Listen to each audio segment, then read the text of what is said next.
drug development just doesn't work that way. It's too complicated, and just because you have some data doesn't mean you have the infrastructure to make it, so to speak. It's moving forwards, but it's not like prime time. It's certainly not, being given to people who are not in the trial. Just like any drug, it's like on track.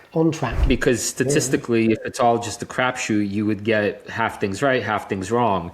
But for a guy like him to get so many things mostly wrong means he's thinking in a way that is somehow right. I really like your idea from a science perspective and like the advancing humanity perspective. But as an investor, such a tricky, do not walk on lava kind of place to invest.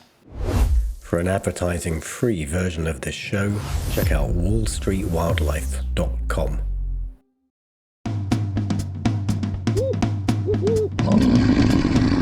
Welcome to the Wall Street Wildlife Holiday Special live stream Christmas party with Patreons, alcohol, monkey's beautiful background. We both got our Christmas hats on. My brain is boiling because it's freaking hot. Merry Christmas. Today is Friday the 19th. It's 9 p.m. UK and I have a beautiful array of alcohol set out right here next to me, and I've got started already. It's 3 p.m. in Austin where Krzysztof is, and the backbone of our chat today, although this is pretty off-piste, unplanned, there will be bad language throughout, all the bad words, so tune out if you've got kids in the car with you right now. But the backbone of today's episode will be a shot-for-shot drinking challenge as we work our way through our 2025 predictions that we made back in, I think, January the 6th this year, and we see how near or far we both were. But let's get the Christmas party going. And what does every Christmas party need? It needs a gift. Krzysztof? I don't know what you've got there. Does. But some mysterious things have arrived in the post for me in the last couple of days. I've got 2 big ass boxes here, and I believe you have a box there. And there might actually be a second box inbound. And I think it's about 22 minutes away looking at my courier online. So, should we open our frizzies? Well, can I set the scene a little bit? Please do. I'm glad I see your youthful Christmas morning eagerness, like an eager badger coming through. No, gift giving is an art, and you're more challenging than most for the following reasons, Badge. Because 1, there's a classic, what do you give a badger that has everything question. And then 2 is you say, okay, well, what does badger love most? And what badger loves most is monkey. But you already have monkey. So... so again, I give myself to you yet again.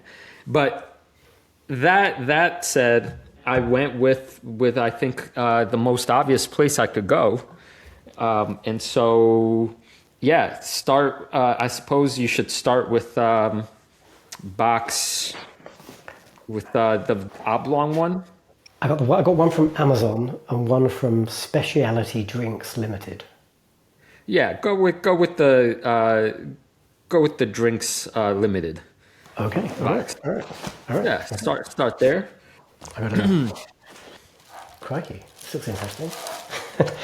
the whiskey exchange. The whiskey exchange. Yeah. What have I got? So let me get it out here. It's seems to be like it's come as like a monkey's nest. Is this like a chimp in here of some sort? Actually, can you hold off? Can you pause right there? Sure. Or did you already open it? No, I can't see what it is. Yep. Okay.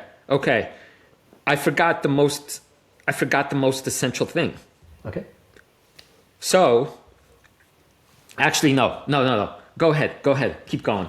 Keep going. Guys, we said this was going to be chaotic. We said it was going to be chaotic.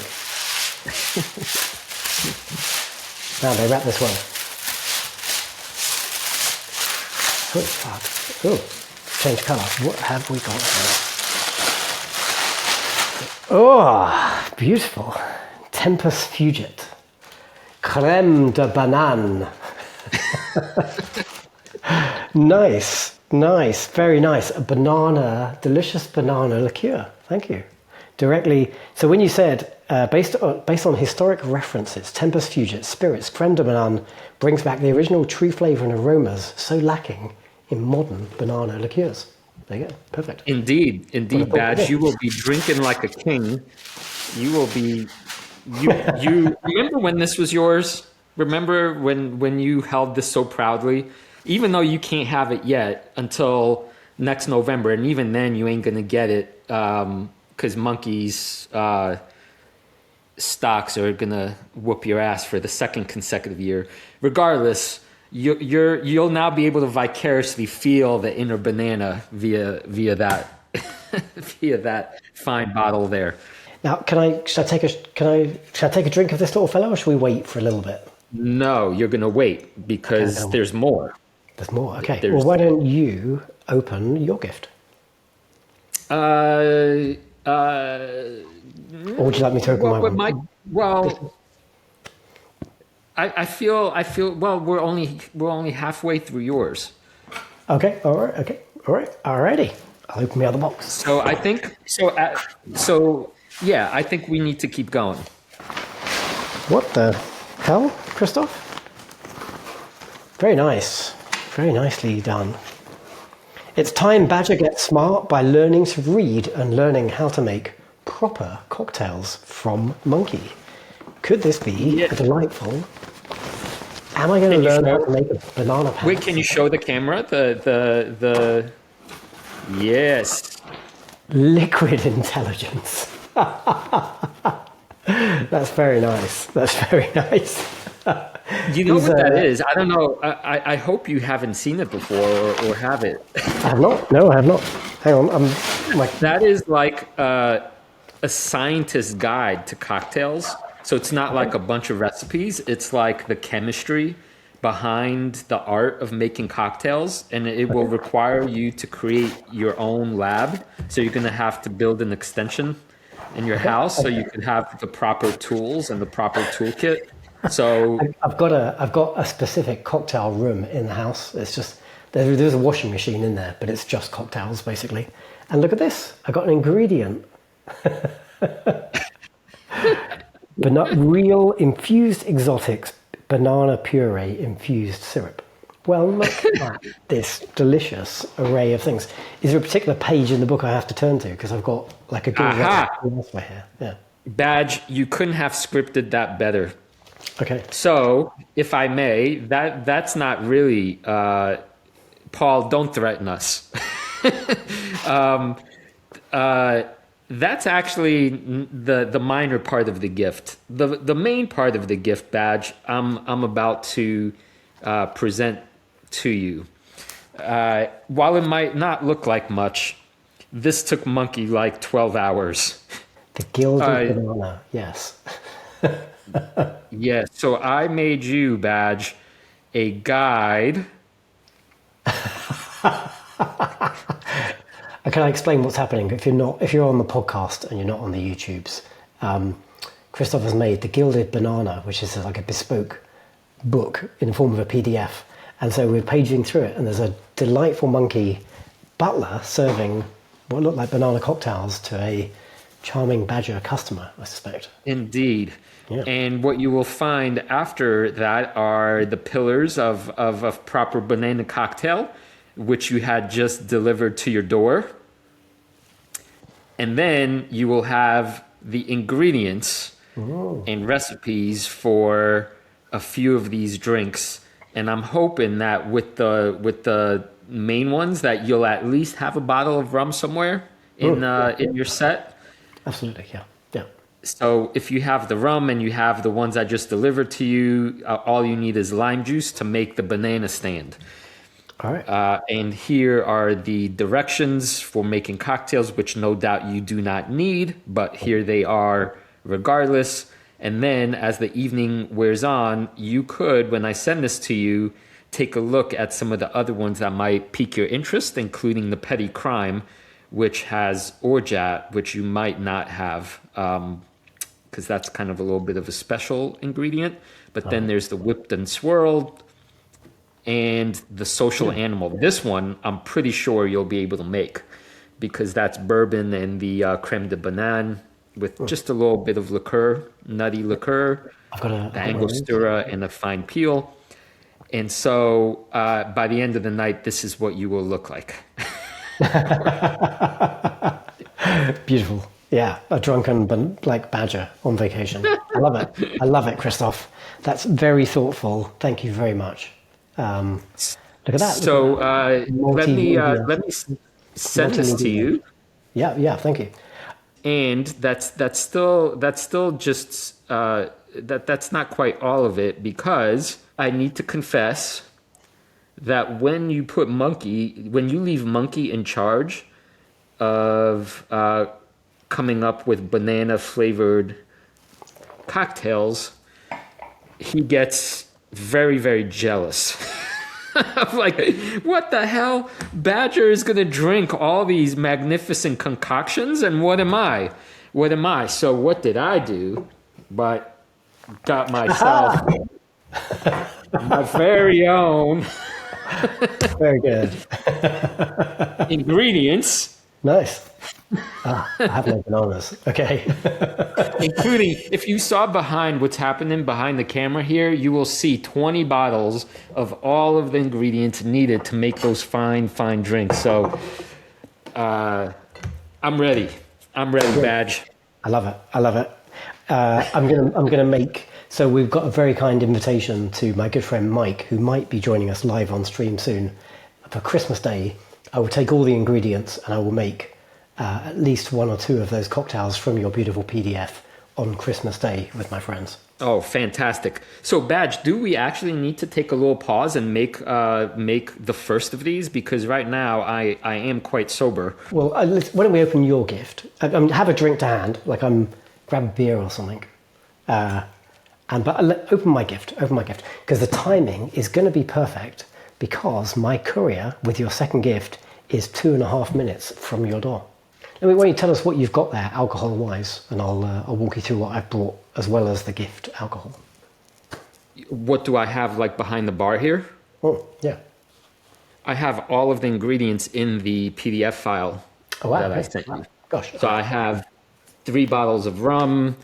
I have, say, Amaro. I have the Fernet, more Amaro. I have even more Amaro. I have the Orgeat. And actually, I didn't find banana condensed milk, which was one of the ingredients. So this might be a little iffy, Badge. But instead, I have okay, all right. Banana strawberry milk.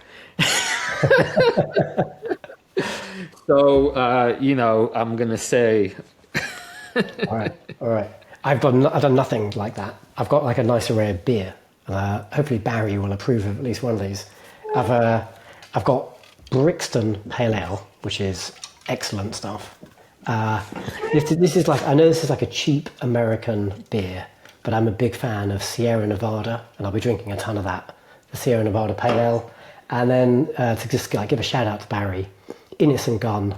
This is their classic, original single malt cask, brewed beer. It's very good. It's delicious. And then if we go long enough, I've got some chocolate honeycomb stout. Oh, yes. Oh, we're going to get saucy. Now, you might want to go to your door, because I think arriving right now is a very on-theme gift for you. Well, should I open this box first? All right, here we go.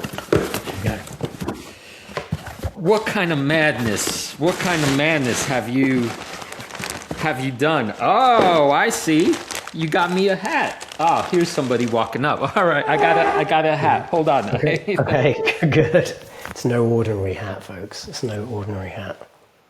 Hey, I hope you guys are enjoying the merch. This is unfortunately, exclusive, not available merch, because I found I've been trying a whole bunch of websites that make clothing, because I want to have a whole load of branded ski wear before I go hit the mountains, because then I'm annoying Badger, and my kind of theme when I'm sat on a chairlift is just to talk the ass and exploit the British accent, just talk the ass of whoever I'm on a chairlift with. So if I'm wearing like some Wall Street Wildlife branded stuff, hopefully we'll have a few extra Patreons. Look at that, something's just come to the door.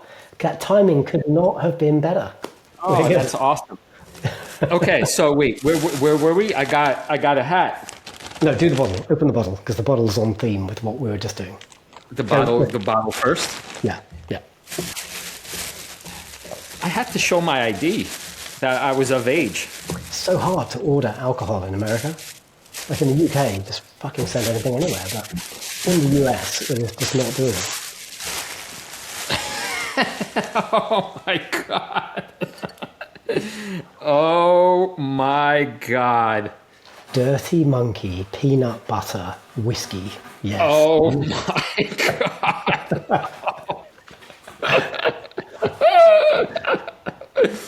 Holy Christ. This actually might kill me. Now, it's not classy. There's no ingredients. There's no recipes. It's just dirty whiskey. It's just dirty banana themed whiskey. So enjoy. You know what, Badge? So great minds think alike, turns out.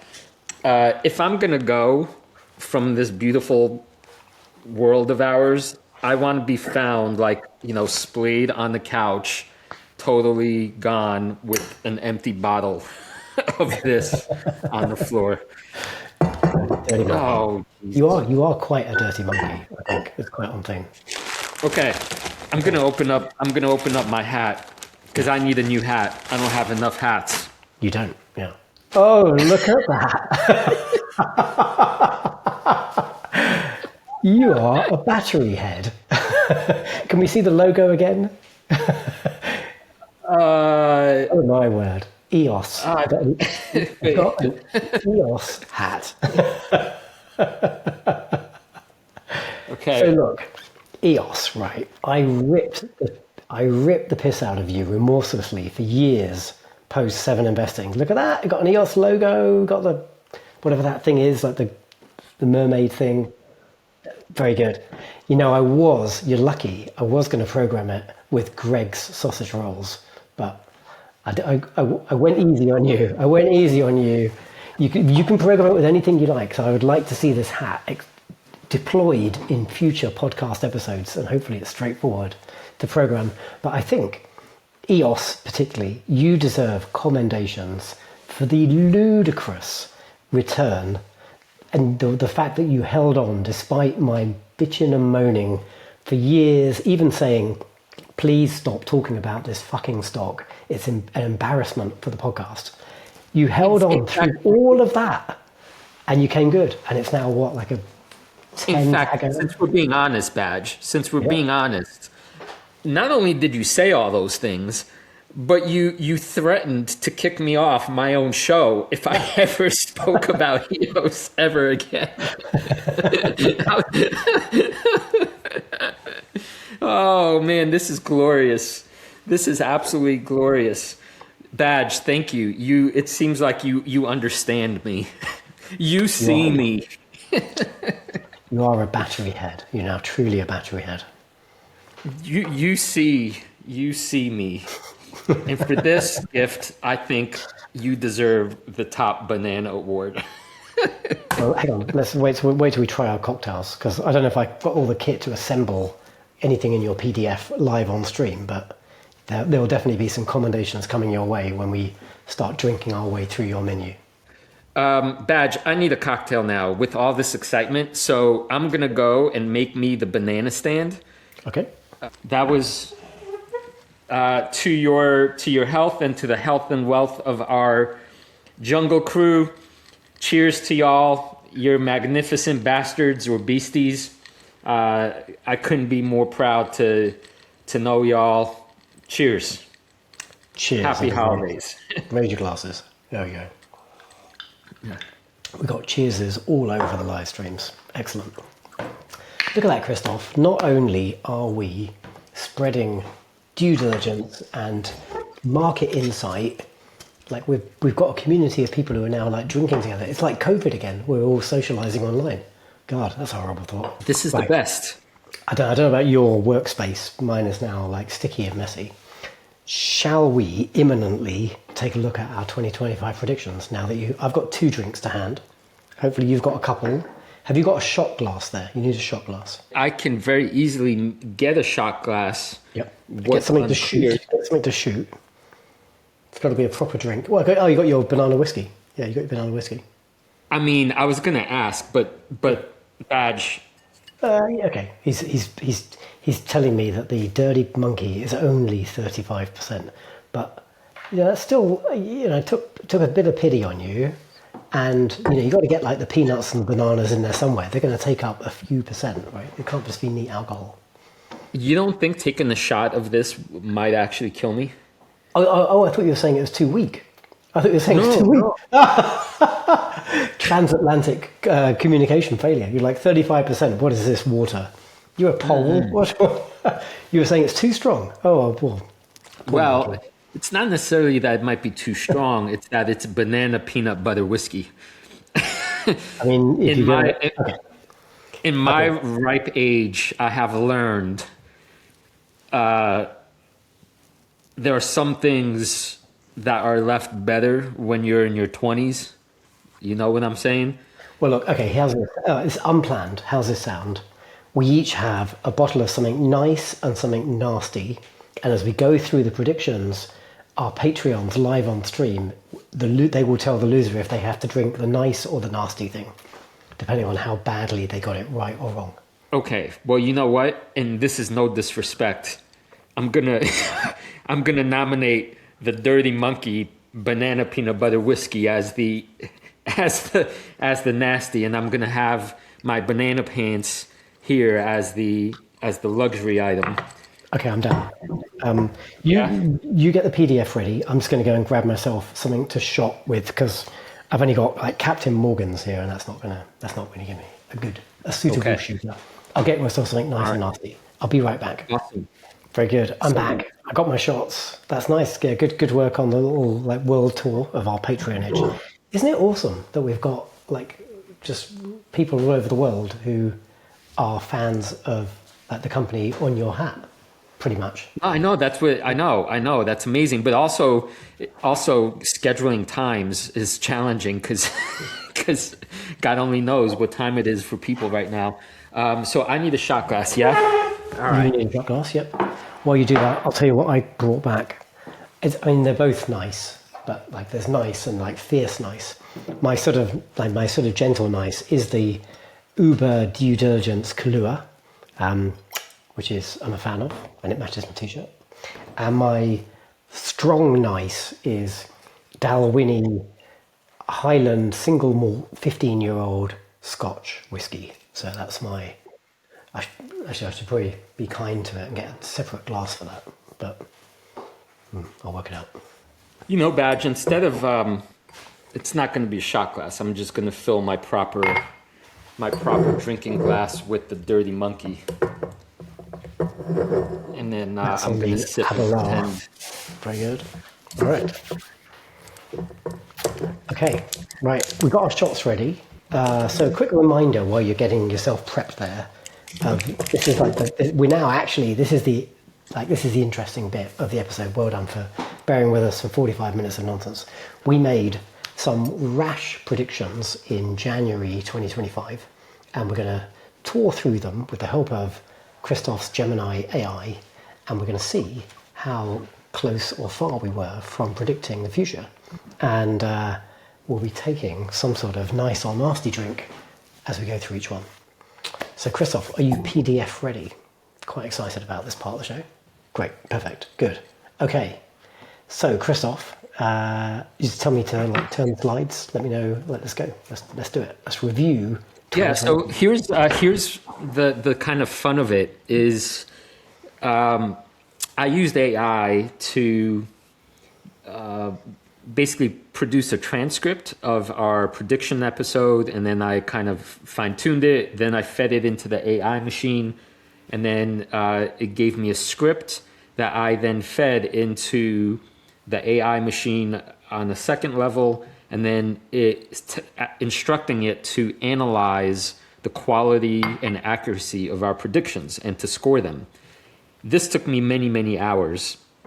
And what I realized at some point was that the AI ain't too great, or it's not quite good enough yet to be absolutely accurate in all the ways.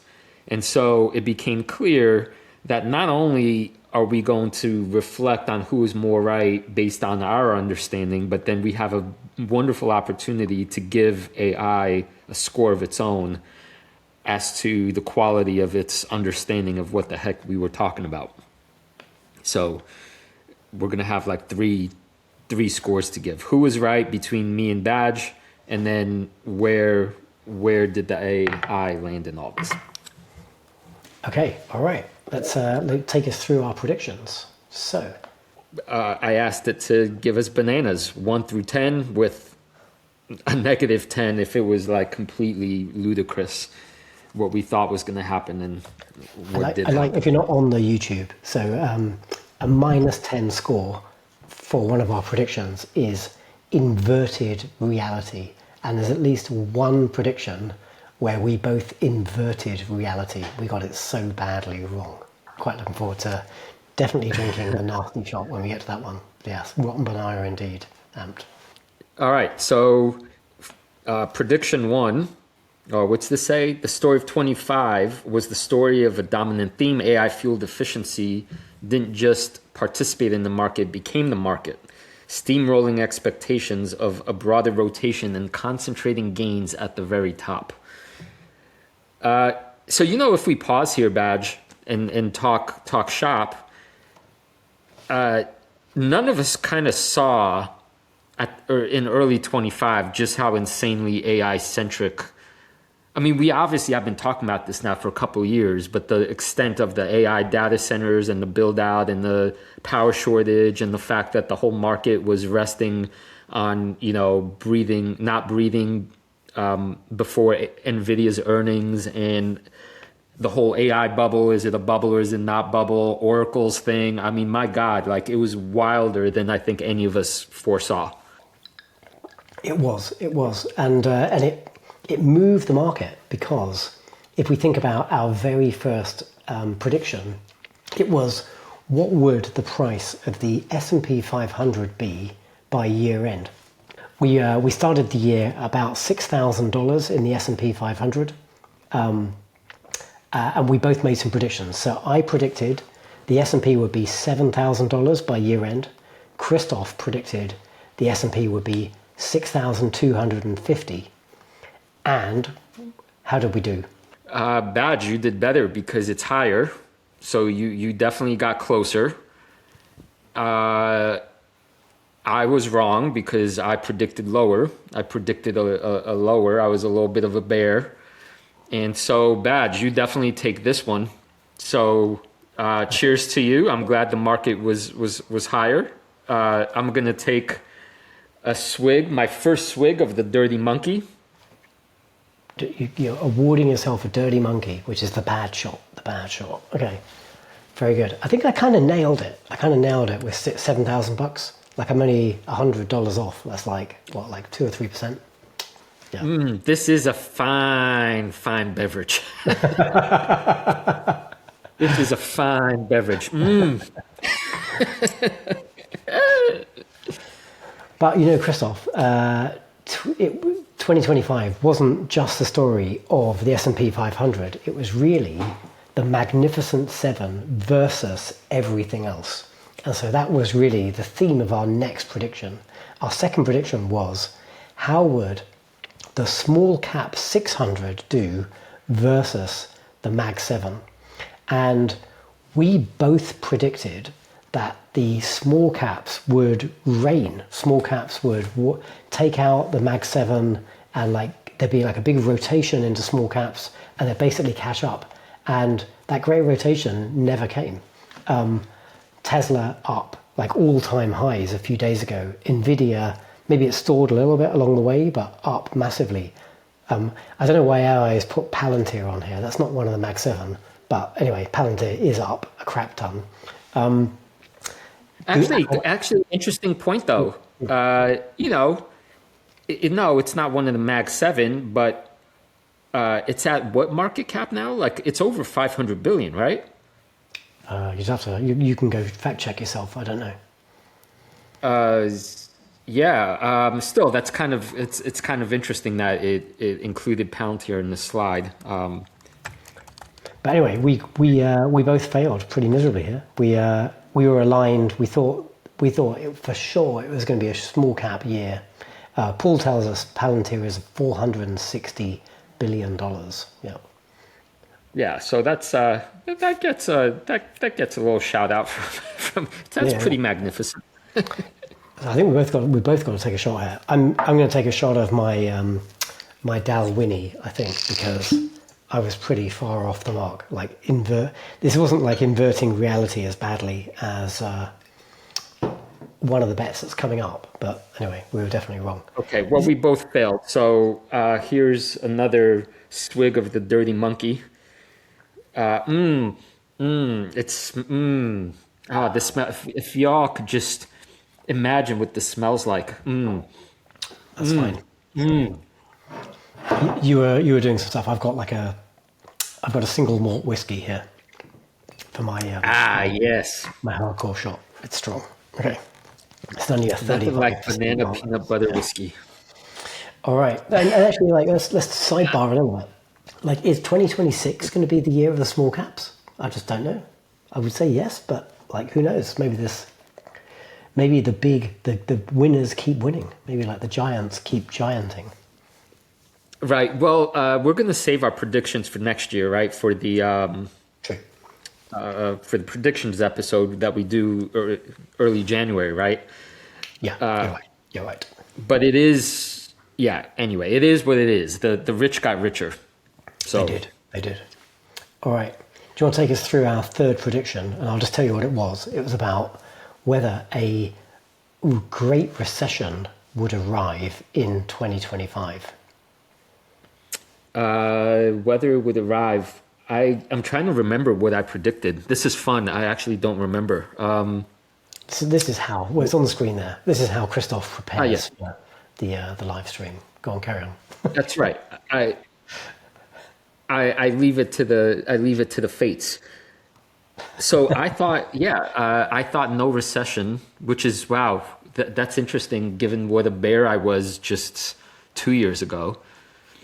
And you, Badge, said no technical recession, but speed bumps. Yeah. And the reality is that I don't even understand this macro anymore, to be honest with you. It's so kind of contradictory because we're at near all-time highs. There's so much that is booming. There's so much innovation happening. There's so many, go signs, dropping rates. Inflation, last inflation numbers were pretty decent, but then there's unemployment is kind of inching up.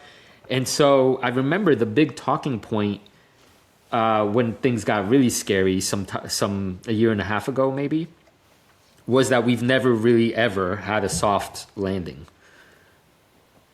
Because it's threading the thread through the eye of the needle kind of thing. Yeah. I don't know. Maybe this is the first time in market history where things are bad and good at the same time and they sort of cancel themselves out and we never crash. I don't know. It's gonna come to an end at some point, but it wasn't in 2025. We can, a couple of these predictions, we're going to roll into 2026, and I think I'm going to stick to my guns if we ask this question again, because the world feels fragile, but the fat lady hasn't sung just yet. Nice job, Ant, on your purchase on Palantir. So yeah, anyway, AI gave us a 10 out of 10 verdict, which I guess, right? Well, let's say to our folks on the live stream, if you thought that there was going to be a recession, then take a shot. Own it and take a shot. I know I was saying That's right. that. Own up, beasties. Yeah. And I've been, to be fair, Confess. I'm going to take a nice shot myself because I have been saying a recession is coming on the podcast. So maybe my tune did change, like in the middle of 2020. Oh, look at that. Look at he's tilting. Oh, now we've lost him. Okay, there we go. We're checking out Monkey's Cocktail. I'm taking a shot of my Uber DD Kahlua because I have been preaching recession this year, but my official January prediction was no recession. We nailed it. All right, let's get into the world of crypto.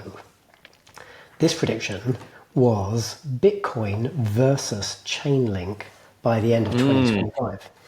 And it's a little complicated one to interpret, but I predicted both Bitcoin and Chainlink would increase, but Link would double versus Bitcoin climbing to $115,000.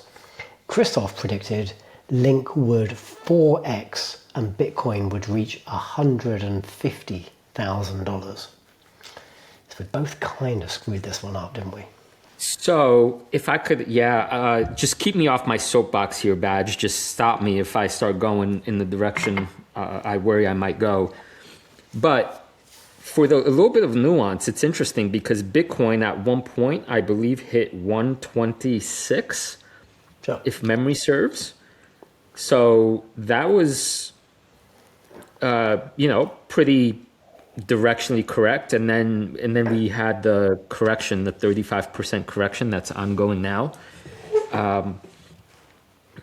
I think, Barry, I feel like you and I are the two certifiable nuts, Chainlink nuts right now in the house. And we're trying to, red pill, everyone, blue pill, red pill, or Chainlink's blue. I don't know, one of the pills. Right. So it's a team effort, right, Barry? So I guess as of today, I'm off by Bitcoin, but I think directionally I was still like mostly on target. Like it reached higher than we thought, and maybe sooner than we thought. I don't know. Look, AI, let's be like, AI has awarded us 2 out of 10. So don't be trying to like gamesmanship it. Oh yeah, my stocks were worth, $1 billion. Okay. All right. And then all right. the ass fell out of them. Come on. Okay. Can't All right. Fair enough. We both failed. Regarding Chainlink, regarding Chainlink, it's a disastrous prediction. I mean, I feel like I should swig the whole dirty monkey bottle. As of this moment, it's maybe the most disappointing prediction and outcome in my whole investing portfolio. So that's all I'll say about that. A disaster of a prediction. Chris Nice, says, Kay. Nice, Chris. welcome to the banana zone. Yeah, Chris says we've talked him into it. He now has some Chainlink. Chris, like 2 things. We didn't talk you into anything. This is not financial advice. I'm still sober enough to remember that disclaimer. Right, that's right. I bought some Bitcoin. I bought some Chainlink today as well. Yeah, if you check out our episode 111 just last week, you guys just caught it today, but we recorded it last week with Daniel Shapiro from Blockworks. Like the guy knows his monkeys, he knows his Chainlinks, and I did. I bitched and moaned on the podcast, but I bought some more. So. Yeah, let's save the future for the predictions episode, lest we get too distracted. But yeah, this is a disaster of a prediction, so more dirty monkey for me. Oh yeah, you're right. Sorry, we have to take a shot. I'll take some. Yeah. I'll shoot some whiskey. I'm sorry, and also I'm sorry, y'all beasties.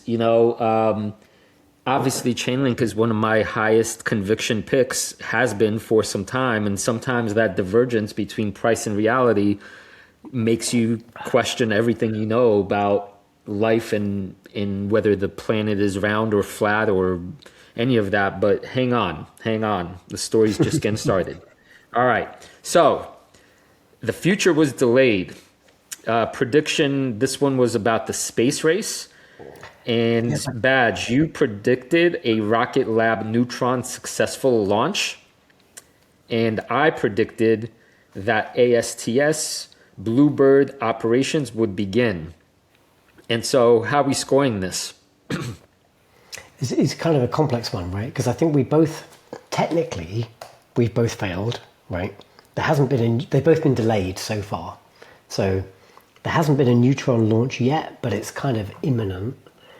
Bluebird operations, I mean, Stephen, keep me honest, but I don't think Bluebird is in operation just yet. Like Block 2 is going up. Maybe it was supposed to be tomorrow, then it pushed to the next day, and now it might be like Christmas Eve. So, maybe it'll be this year. But to begin operations, that's still, probably a few weeks after the thing gets shot up in the air.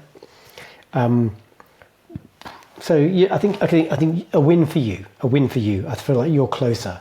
Definitely, ASTS is. Yeah, I'm off by like 5 days. I mean, no, you're right. There is some operational, but come on, be a pal, be a pal.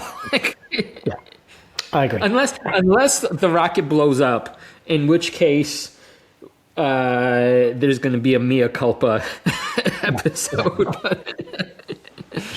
Actually, can I just take a small detour? And Stephen, this is directly to you. On the scale of 1 to 10 bananas, how utterly terrified are you about the launch happening in 5 days or 4 days? Oh my God. I don't know. Just watching rocket launches, right? There's something that happens, like watching humanity send itself, or, like it's a emotional thing. Andrea, right? She went to, our patron Andrea went to SpaceX, in Texas to watch the liftoff because it's such an event. It's emotional. It's like impactful. I get teary in previous launches because, humanity, oh my God, we're such amazing, there's so much that happens. I really don't know how I'm going to feel watching this AST launch with so much riding on it. Like I said before. So I don't know, Stephen, you're a 7 out of 10. Well, Stephen, sorry. Okay, so go on. Let Stephen answer. Yep. Yeah. Oh, and there's Andrea. Speak of the devil. Exactly. I don't know if she just heard that I was talking about her visit down to SpaceX camp down in Texas and how nervous I am about the impending AST launch. Stephen, which puts did you get? Ears burning. Woman, fix yourself a banana pants cocktail, please, and join us. Let me say something here because Andrea took me for lunch a couple of days ago to a really lovely venue in central London, and I kind of put like 90 minutes in the diary, and we ended up talking for getting on for 4 hours, and we could have carried on jawing away. It was such an incredible conversation. And when Andrea was telling me about seeing the SpaceX the thing being moved, she went literally within meters of her car where she was standing, being moved to the launch pad, and she saw Amazon, Bezos's thing being launched.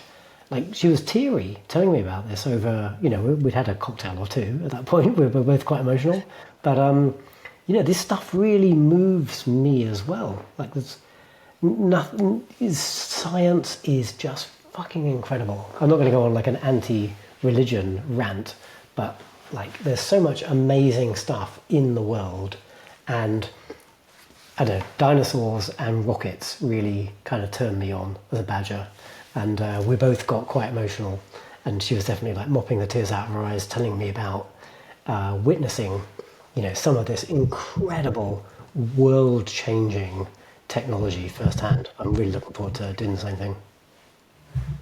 It's a profound experience. I could yap at you about your science versus religion platform. It's a false dichotomy, but that's for another day.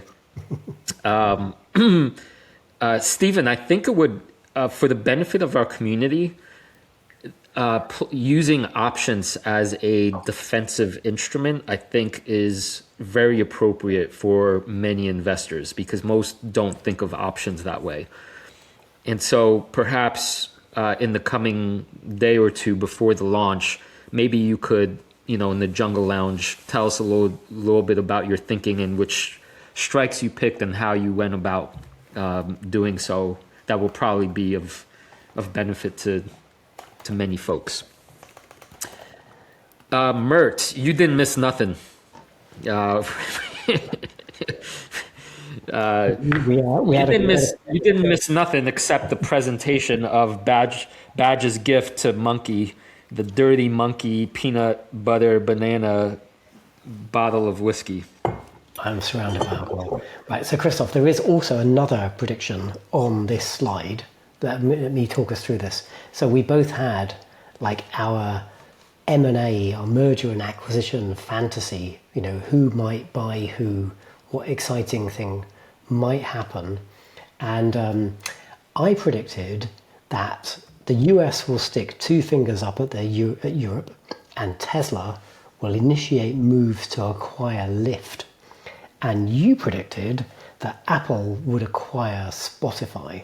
So yeah, like a 1 out of 10.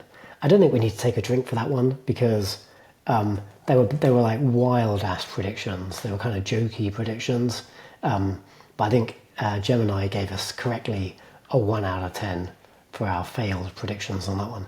I will claim a small win for the US sticking two fingers up at Europe, because that's definitely happened. I'm trying to go back. It's so weird. A year is a long time and a short time. But looking back in hindsight, it's like, what were we thinking?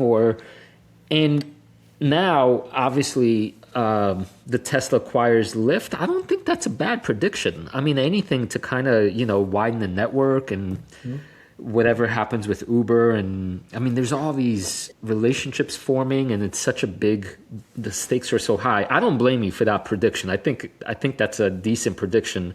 Too bad it didn't work out. I have no idea. Spotify right now, I don't know. I think I sent a post somewhere or responded to someone. There's so much bad press around Spotify's ethics.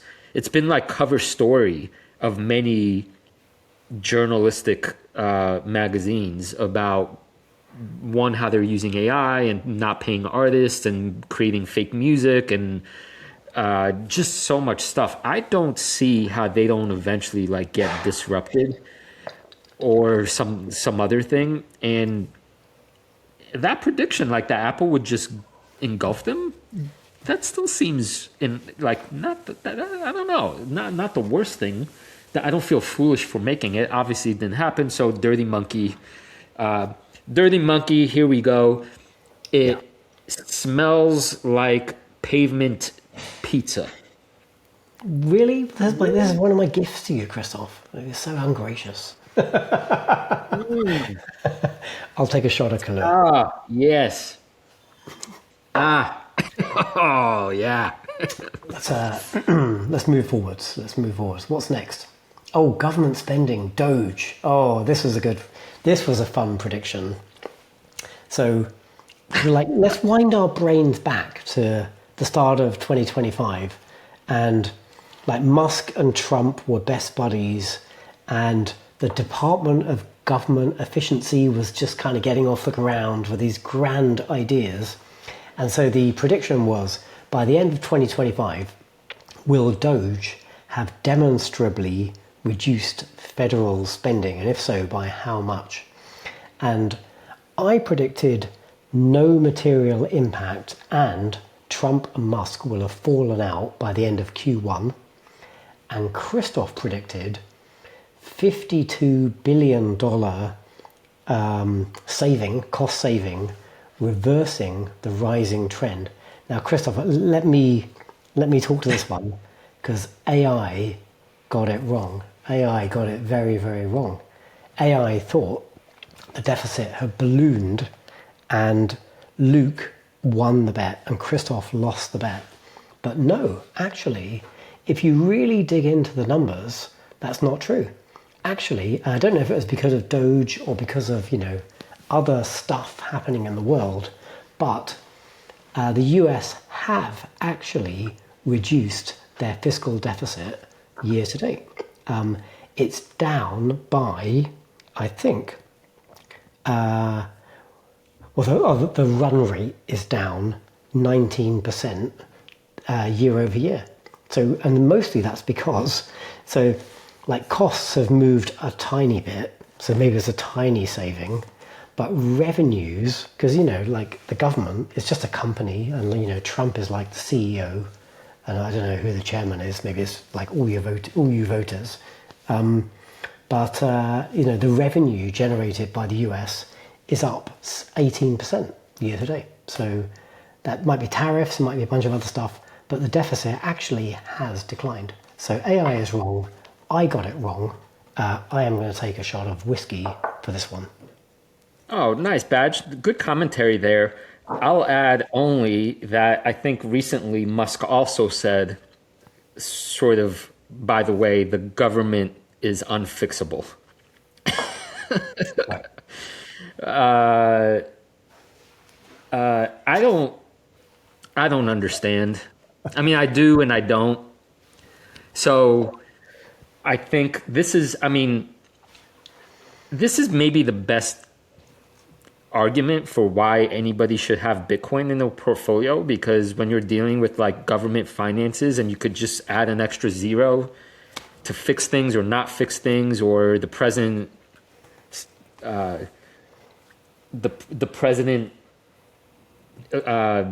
uses tariffs. Does he have the power to make the tariffs? Does he not? I mean, who knows? It's all such a banana republic in these ways that why not own an asset like Bitcoin, which can't be manipulated in such funny ways? So who knows about this? Who knows about this deficit? Indeed. Mert is calling me out on the stream for having a terrible connection. I apologize. I did try and get Starlink. I left it too late. Yeah, I'm stuck with like my dubious fiber to the cabinet. So apologies. If you want to see me in like glorious Technicolor, you have to tune into the edit. Right, let's move it forwards. The Robotaxi reality check. Let me tell you what this prediction was about, and then Krzysztof, you can tell us what happened. We were talking about whether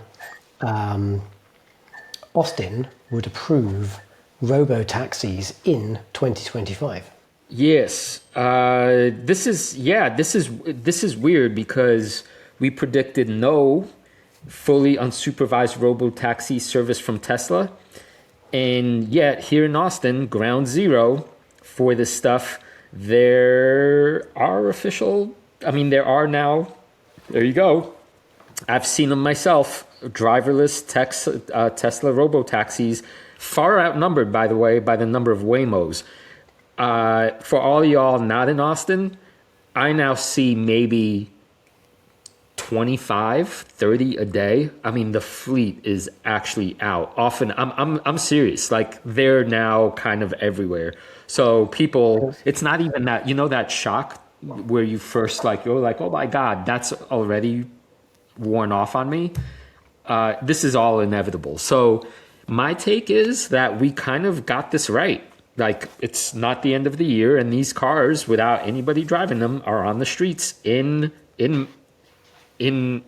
very visible quantities. Like, you're seeing like a bunch every day of Teslas driving in Austin with nobody in either of the two front seats. Like, the car is literally... No, to clarify, I see a bunch of Waymos. I've seen a handful of Teslas. Right. Andrea says she was in Austin for 6 weeks in autumn this year, the fall, and half of her Ubers were Waymos. So there's like a ton of them on the streets. Have you seen any driverless Teslas in Austin, Krzysztof? Yeah, that's what I'm saying. I've seen a handful. Okay, good. Yeah. Perfect. Awesome. Stocks at all-time highs, right? Because of that tweet. Stocks at all-time highs. And can I just say, before we rush off, I really think people are not appreciating the insanity of this. I mean, I swear to you, sometimes you just need to stop and just kind of breathe a little bit and realize, even 10 years ago, if you told people or 15 years ago, I don't know, like that there would be cars driving themselves, people would have thought you're insane. This is absolutely stunning accomplishment. And of course, it's only going to get better, right? As there's more of them and everything syncs up. But I'm still blown away. I'm still legitimately blown away that this is a reality.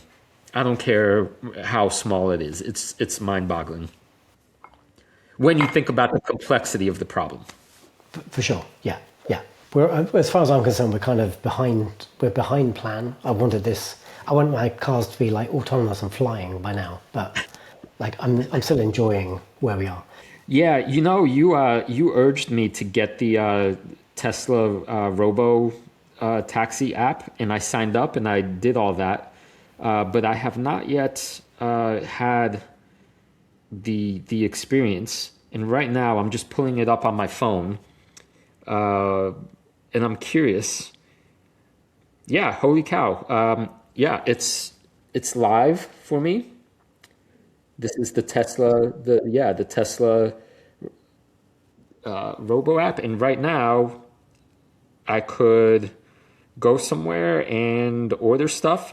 So I think I'll do this and maybe record a video of me going somewhere and post it. But yep, reality. So Please do that.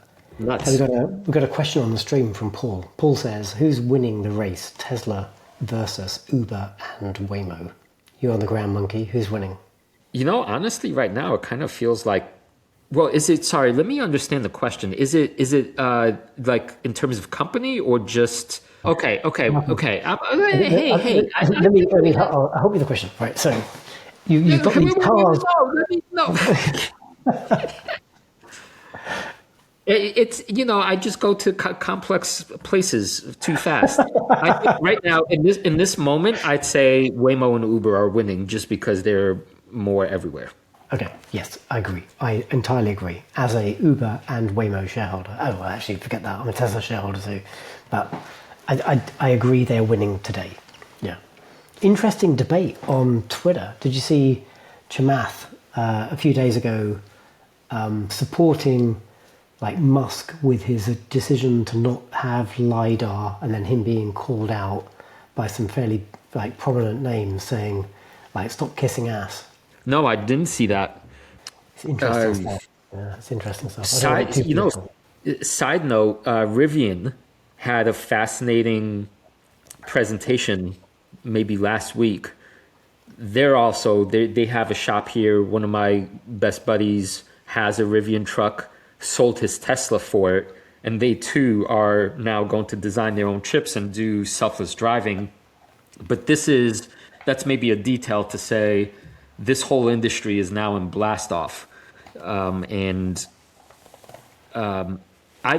better question, maybe we do this for the predictions episode in January, Badge, but the next prediction is probably going to be, at what point will some inflection point happen where some number of cars are expected to be driverless and people just, I'm not saying 50%, right? More than half, but at some point it's going to be like, yeah, you expect the car to be driverless. I wonder when that will happen. Yeah. Totally. Yeah. Andrea's gave us like a little anecdote on the live stream of singing to the top of her voice to her Spotify playlist in the back of a driverless Waymo, and she's like, I couldn't do that in an Uber. Yeah, you're right. Like at some point it will be socially like odd to have like a driver or another human being, a stranger in the car with you. Like, why would you want that? That's weird. Yeah. Although in some ways that's also a little sad. I've had many wonderful conversations with human beings that, like especially locals, if you treat them as people and, you're like, hey, what's a cool place to go? One of my most, it's like such a massive sidebar, but I didn't even see it next to the Christmas tree. It's a piano over there. And I've been trying to learn to play the piano for the last 4 years and I'm just woeful. But I took an Uber about like 2 years ago, I got chatting to the driver. Katrina and I were coming home from like a drunken night out in the West End, in the centre of London. And the guy was, he was moonlighting as an Uber driver, but he was one of Uganda's foremost organists. And we got chatting about piano, because I can't remember how we got started in the conversation. Anyway, I dragged him into the house, and then I force-fed him cups of tea for like 2 hours, and he put on this massive concert in my front room, and it was just incredible. The guy had such skill at the piano.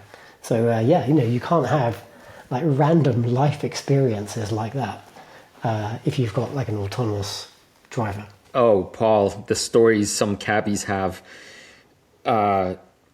This is a family-friendly show, so I'll refrain from going there. All right, onward. Should we move the predictions forwards? Let's move the predictions forward. Right. Let's move. Okay, right. Let me remind you what this question was, Krzysztof, and you can tell us about it. The question was, what will be the most groundbreaking... Oh, no, hang on. Was it? Or was it the other one? Hang on a sec. Sorry. Yes, it was, sorry. The most groundbreaking technological invention or discovery of 2025. How will it impact society? And, it seems like, just looking at the score, I think AI has gone loopy bananas, at least on my side of the scorecard. You were talking about drug being approved, but it didn't get there because drug approval takes way longer than you think. So hang on, sorry. My prediction was an AI designed drug will be commercialized. That was my prediction, right. And that's kind of thinking about like AlphaFold 2 and things like that. Yeah, I think because of my biotech interests, I know that most of that is still faddish. Drug development just doesn't work that way. It's too complicated, and just because you have some data doesn't mean you have the infrastructure to make it, so to speak. So I kind of knew, if I could say that you'd be wrong on this or off, and I think you were. It's not prime time for that. And my stuff was about making the renewable bottle caps with Origin and the carbon capture stuff. And I really kind of stopped paying attention to that, to be honest, because both of these stocks crashed. So I was kind of mostly following because of the narrative behind the stocks, but they were very poor investments. And so I think maybe they're making progress. I imagine they're still making progress in that direction, but from the investor standpoint, that was a disaster as well. Note to everyone, right? Great stories, great companies, great inventions, you could have a great lot of everything. It still doesn't make it a good investment necessarily. I should actually do an update on both of these because they are quite interesting, but I would not give myself 9 bananas on this if we tie in the investment angle on it. So I kind of would score this. Well, I did better than you, so I don't know. So let's both take a shot. We'll both take a shot. I'll hit the whiskey. Just for transparency, like my whiskey shots are now getting materially smaller. I am getting a bit worse for wear. Okay. In my Dirty Monkey banana peanut butter shots are... Can I get a check-in from Patreons? Has anyone seen him refill that glass? Is that the one he made like 2 hours ago? Is he still just like sipping at it? I'm gonna review the edit, Krzysztof. If you haven't refilled that glass at least 2 or 3 times. Oh, yeah, I'm on my 9th glass right now. Yeah. You are being recorded. Now, the next one, there's no slide. Oh, Matt, who asked you, buddy? Same glass, Matt says, same glass. He's babysitting. He's babysitting, Paul says. Yes, you're right. You're right, Andrew. Poor form. Yes. Catch up. Okay.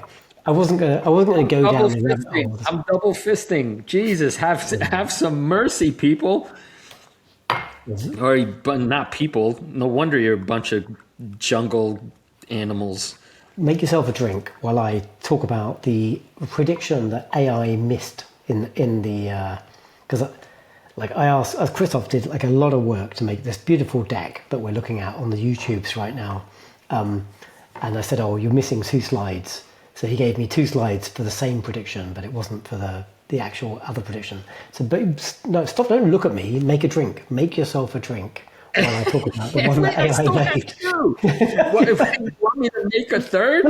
Fill up one of those glasses with alcohol, with new alcohol, not the same one you've just like kissing. I just got to pick up the pace. Let me finish the dirty monkey, and then this is chaotic. Then yes, this is the 11th prediction. No, what? It's a bit hardcore. Let me just sort of read out what I kind of remember here. So, what groundbreaking medical treatment will gain FDA approval in 2025, and how will it revolutionize patient care? So, I went for wider adoption of brain-computer interfaces, for example, in stroke rehabilitation. Krzysztof went with pomsemagrab.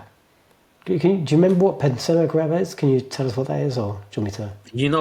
You know, when I was looking at it's shocking that I didn't even remember. Yeah, fair enough. Yeah, I mean, we were making wild predictions. Okay, anyway, I'll tell you what AI said. Okay, I'll tell you what AI said. Wait, bad. No, go on. That actually, when I was going through the deck, that concerned me because because I was like, at one point in 2025, I knew apparently a lot or enough about this particular drug, and now I don't. And I think the only reasonable explanation, well, there's one that I'm losing it already, but that'd be sad. But 2 is that we're so inundated with so much information. I mean, my God, that something has to get kicked out to make room for the new thing.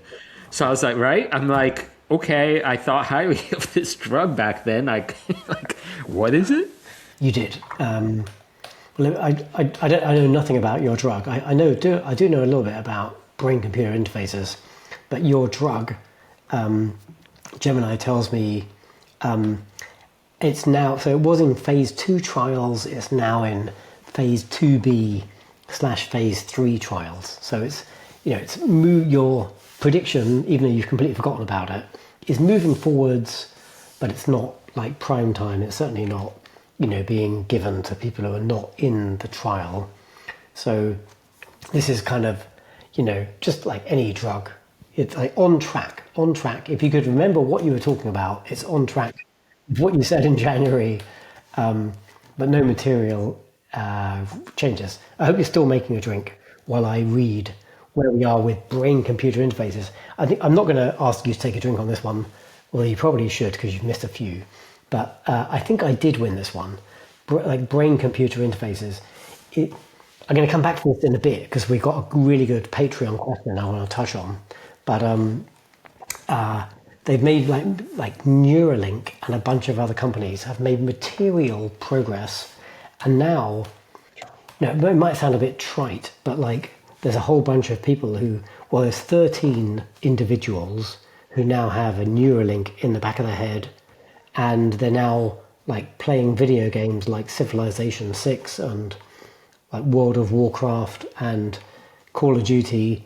Or they're doing art, or they're designing houses. Like they actually suddenly have much more agency in the world.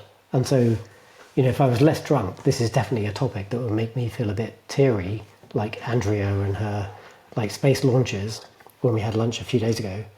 Like how amazing is it that we're now at the point where if you're essentially like paraplegic, you're like locked in to your body and you're very physically disabled, you can essentially control a computer with almost the same level of like fidelity as somebody who's got a keyboard and a mouse. Incredible. So what a step forward for the poor individuals in this situation. That's really, really, really good. So I think I win this prediction. But we're still such early days with both of these technologies. And you've forgotten about your one. I am keeping track of my one. But anyway, we'll check in with you, Krzysztof, in a moment. You do owe us a drink. I'll keep sipping away at my cocktail. We're coming to the end of the predictions. Go on. I'm mixing. You were prompting me to go visit Neuralink, right? Because Yes. don't they have an office here in Austin? No, they have their headquarters in Austin. Yes. Yeah, you absolutely Okay. should. Yeah. Yeah, so Yeah. I should find a way to do that. You really should, yeah. And it may not be Wall Street Wildlife, it might be your philosophy podcast that gets you in the door. But there's, I don't know if we talked about this before. Like, this is really like a comment to our Patreons are online, like Inside Track. I was in Austin in 2024 at the end of my ski season, the first time Krzysztof and I met face to face. And like my Twitter following is materially ahead of his own because I just like treat it like a fucking thing, and I really like work on trying to grow my following, whereas he's just busy like living the life, not living online. And so when I was flying out to the States, like a tech guy in Austin, Wise, the company like the Wise PLC, the bank, they messaged me and said, "Oh, we see you're coming to the States. Would you like to come and have a conversation with us?" So in March or April 2024, Krzysztof and I met for the first time. We had an amazing time in Austin. We went to meet a bunch of folk in Austin Wise headquarters, and they didn't want to talk to me. They only wanted to talk to him, motherfucker. They wanted an introduction to where'd you work? UT Austin, like University of Texas in Austin, and they were trying to like get their intern program off the ground. So I was feeling really like, yes, I'm in with Wise. No, I was just like a middleman so they can get to the person who's the real mover and shaker, who's my podcast co-host. Yeah, real life adventures are cool. You never know what's going to happen when you show interest and show up somewhere and you tell people, "Hey, I'm really fascinated by what you're doing." They're like, "Yeah, come in, tell us." Yeah, it's really cool. We'll come back to it at the back of the episode. We're going to do more of that in March 2026 in Vegas. You've made yourself a drink. Good, let's just. By the way, this is okay. So this is my monkey's 9th drink of the night. Yep. Nice. So, and this one is a little dicey because it's banana strawberry yogurt juice. All right. Okay, let's we're bringing the predictions. Oh, hang on, that's not going to do it. I am now drunk. I am now officially drunk. We're going to bring the Okay, prediction. I have bad news, beasties. What's the bad This news? is undrinkable. What have you made? I was gonna maybe power through it, but when I was in the supermarket buying this, because they did not have banana condensed milk, I thought, well, maybe. No, turns out you can't mix bourbon and Amaro with yogurt. So, sorry. Curdled? If it's curdled, you've done a very good job. Oh my God, not good. You told us earlier, like you're all over the world. There's a British drink called a brain hemorrhage, which is, from memory, it's like Bailey's, vodka, and Tabasco. That's right. And it curdles, like it just turns into like chunks of disgusting stuff. So maybe he's created some kind of reaction. Yes, okay, yeah. Chris says Bailey's and lime juice. Yeah, that does the same thing. Exactly. I think it's like acid and cream. I guess they're not friends. Is that a Jamie Oliver thing? Like these things are friends and certain things are not friends. Anyway, Christopher will be back shortly and he'll tell us whether his drink did curdle. While he's messing around and making his way back to the stream. So this prediction, if I can get my shit together, was about okay, you're back, right. So did your drink curdle? That was the question. My drink, I'm not sure curdled. It exploded badly.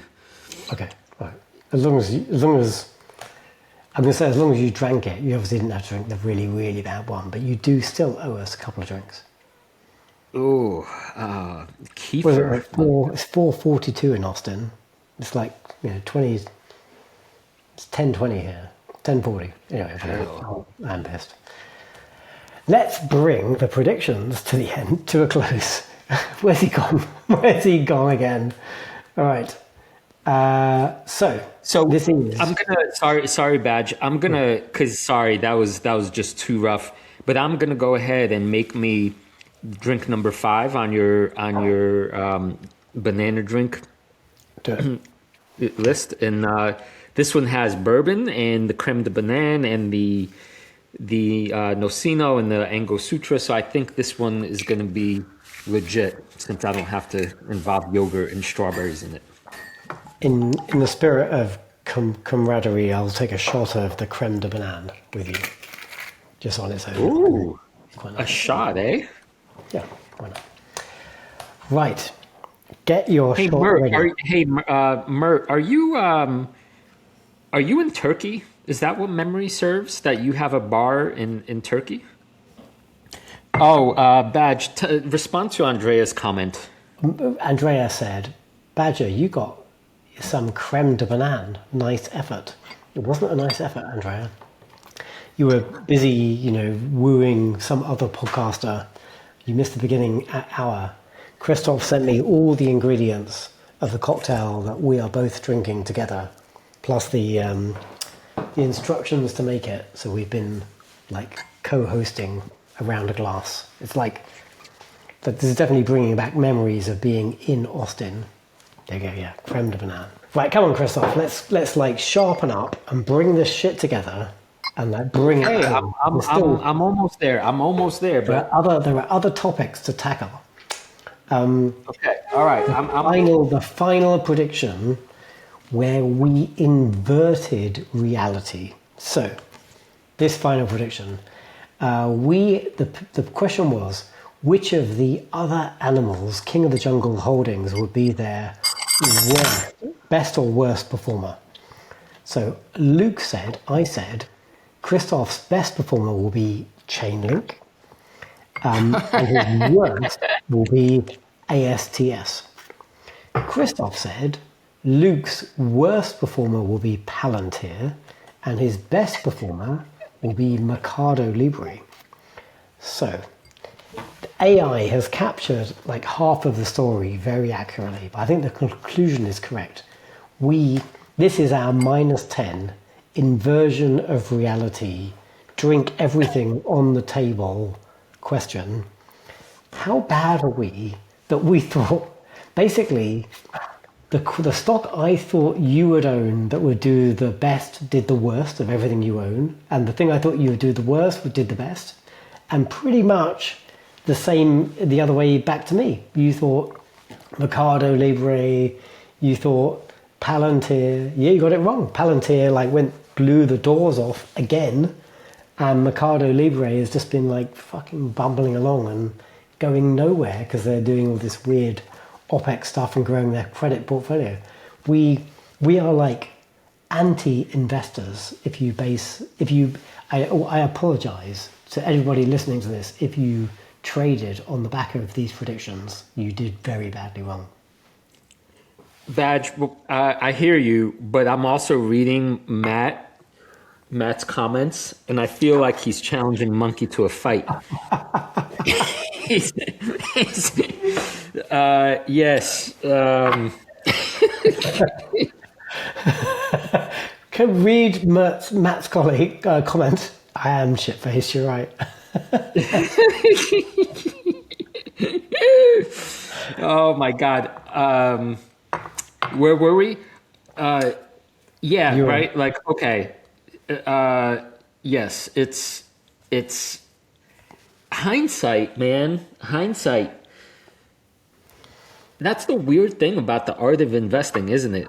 Like we had reasonable reasons for thinking what we did. And then reality has a way of humbling you. Yeah. If you could do me a favor and tell me which of my current holdings is going to do the worst for next year, because I'd like to double down. Oh, that's easy. That's no doubt Greg's sausages. Well, okay. I am going to buy more Greg stock. No, we're gonna save that for the prediction episode, but that's just obviously the thing that is the morally, ethically correct thing to say. Okay. Uh, All right. it's probably there's probably some accounting fraud that you don't know about yet, based on how well they tend to their garbage cans. Yeah, for sure. Well, I think they were all of our predictions. Now, there should have been some sort of sum up score, but I think, how do we feel we did, Patreons? I feel like did we generate alpha? Is that a good question? Did we generate any alpha with our predictions for this year? Can't invest in brain computer stuff. Massive alpha. Stephen, thank you, Stephen. Very kind. Yes. Oh my God, yes. It is, although, you know what that makes me think of is, I haven't checked the exact numbers in a while, but the, reverse Jim Cramer fund, you actually have to be that statistically off. You have to be doing something weird or right. You know what I'm saying? Because statistically, if it's all just a crapshoot, you would get half things right, half things wrong. But for a guy like him to get so many things mostly wrong means he's thinking in a way that is somehow right. You just have to reverse it. And I'm not saying that's what happened between me and you, Badge, but I'm saying it's not that we got things right or wrong. I think there's some other thing we could probably tap into and try to game theory maybe. Like, where is the alpha in something like predictions? And that's like half of it. And then the other half is for our next episode, what predictions should we make for next year? Ooh, that's really good. Oh, I love that. Let's crowdsource the actual predictions. Yeah, that's very good. Because the other thing is, in 2026, the world will be changing faster at a faster rate than ever before. So please keep that in mind, right? Like what happens in January or early January, we're like, yeah, driverless cars and this and that. And by next January, it's like, oh yeah, flying cars and autonomous sex robots. And did I say that out loud? The autonomous sex robots? He's recently married. You might need an autonomous sex robot when you're like 20 years married, Krzysztof, but hey. Editors, leave that in. Thank you, Andrea. And who's to say, by the way, that my that Mrs. Monkey wouldn't be as down for a sex robot as your humble narrator? Like lots of assumptions flying here. Are you planning to dress up as a sex robot? Is that your plan? That's right, Matt. DM me or ping me, and I'll send you my address. Don't ask. If you're on the podcast only, do not ask. All right, I think we brought our predictions to a close. We made some investing resolutions, but they're not that interesting. We talked about them like a couple of episodes ago. Essentially, Krzysztof shouldn't sell EOS, and he sold. Did you sell any EOS? Yes.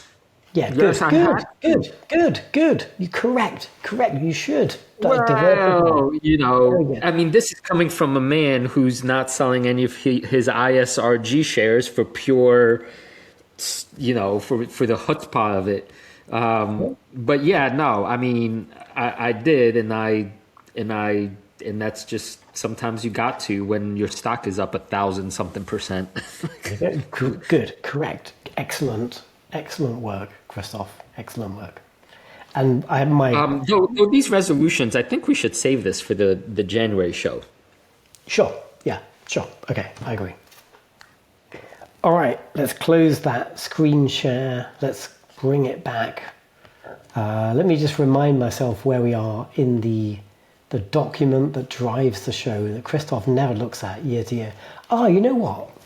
Oh no, I look at it. I just ignore it. Yeah, we have some questions. Krzysztof. Now, we had a bunch of questions on the live stream. I'm going to curate, i.e. pick out one or two of questions that we got in advance, and I'm going to run these by you. and then we're going to like, I don't know, we're going to like give it like a 30-second answer max. So, are space-based data centers coming, and will they disrupt the TAM for regular data centers? Badge, you go first. I think this is actually a Stephen question. I think yes, absolutely, yeah. There was a lot of confusion and complexity around like heat dissipation, but I think like the opinions on X got swayed by non-science, and I think heat dissipation, from now I've gone down the rabbit hole, isn't a problem. And if you have like a bunch of laser linked satellites, like the space, like Starlink flatlights or like Block 2 ASTS, like you could almost argue we've got data centers in space already, because like there's stuff happening and there's processing. And yeah, I think they're here and they're coming, and they will disintermediate like ground-based data centers because energy is cheap, unarguably. So yeah, I like it. I definitely am a supporter of that. And I think I was listening to some conversation with Jan recently going on about, the power of the sun, and maybe it was on Rogan. I do think the physics and the science of it are pretty clear. The sun is our nuclear furnace. It's that we know there's a way scientifically to get it done. It will happen, but the timeline is just going to be way later than we think. So I think we're in agreement. Next question. Are we in a leverage bubble? Like, is there too much leverage in markets, options, ETFs? My intuitive sense is yeah, but it's not the institutions that are going to necessarily. I mean, some might blow up, and we see this in crypto because of that liquidation and the way that's kind of more easily manipulated. But I do think some big things are going to blow up because of leverage. But the ones that have a healthy respect for risk appetite, they'll be fine. My concern is mostly for the retail Robinhood crowd that has not seen a massive drawdown that are going to get annihilated. And that's well, I don't want to predict, but 2026 might get ugly for some people. But yeah, generally, right? Yeah, too much leverage. I love I've just noticed your double hatting. That's good. Beautiful. You've got the two hats. That's really good. Good job. But let me remind you. See, you know why this is happening? Because I've been drinking my drinks, unlike these accusations coming at me. I got two. I got one in this hand. I got one in this hand. I got one in my tail. Remind us about the regional banks are going to blow up prediction, because you made that about a year ago. That was like a theme of the moment when you were like a big fan of Mr. Not Advice, that guy, the boss, and you were definitely down that rabbit hole of regional banks have too much exposure, like the debt on commercial real estate is gonna blow up that sector. Did that happen? So as far as I could tell, it did not. This is why I actually think we should go slow. And this is kind of my thesis statement for Chainlink, basically, and DeFi. The fact that nothing blew up does not mean that there's not massive cockroaches and rot under the systemic, foundations. And the fact that these institutions have a lot of tools to hide and to fraud their way through until something is, really, really, really bad, the financial crisis. Because I lived through that as an investor, and as long as banks are black boxes that don't have to tell you what they own and what they, then in no way does the fact that nothing blew up mean everything's fine. So fingers crossed, I don't know. But the math, I don't know, Badge, you tell me. We know like places like malls and post-COVID, they're emptier than ever. And you have these massive commercial buildings that are, logically, I don't know how they get out from this commercial debt. Yeah, I don't know. I think intuitively, I feel like you're right that sector is in it had systemic issues post-COVID and it hasn't really recovered, but I don't know. There's like shenanigans will happen, right? Maybe that's what's going on here. What will be the hot sectors of 2026? So this is a little bit prediction-y, but I think we're cool with that. Badge, you want to go first? Yeah, like space, right? Space, of course, space. Like now we've got like 4 or 5 different international private companies putting shit into orbit. Like this is like building the railroads in the end of the 1800s and early 1900s. Like this is how we do the next thing, which was like, you know, becoming a Kardashev 1 civilization at some point soon, hopefully. And then we're on the map. So space. I'm going to go with maybe a little bit of a dark horse, though I grit my teeth while I say this. Biotech, I think, is going to start coming out of its biotech winter, which has lasted about 4 years. And I think we're going to maybe start to see the AI advances met up with the actual manufacturing, commercial, and the making of the things start to finally sort of speed up or make some breakthrough that nobody was expecting. If I really want to go, you know, out of complete left field, and maybe it's my deepest hope and wish for humanity, is that something having to do with Alzheimer's gets cracked sooner than later. And right now it's in this like percolating stage. But the hot sector will be biotech, merger acquisitions and invention and FDA approvals and something in that world. It's so uninvestable though, that sector. It's really tricky. I really like your idea from a science perspective and like the advancing humanity perspective.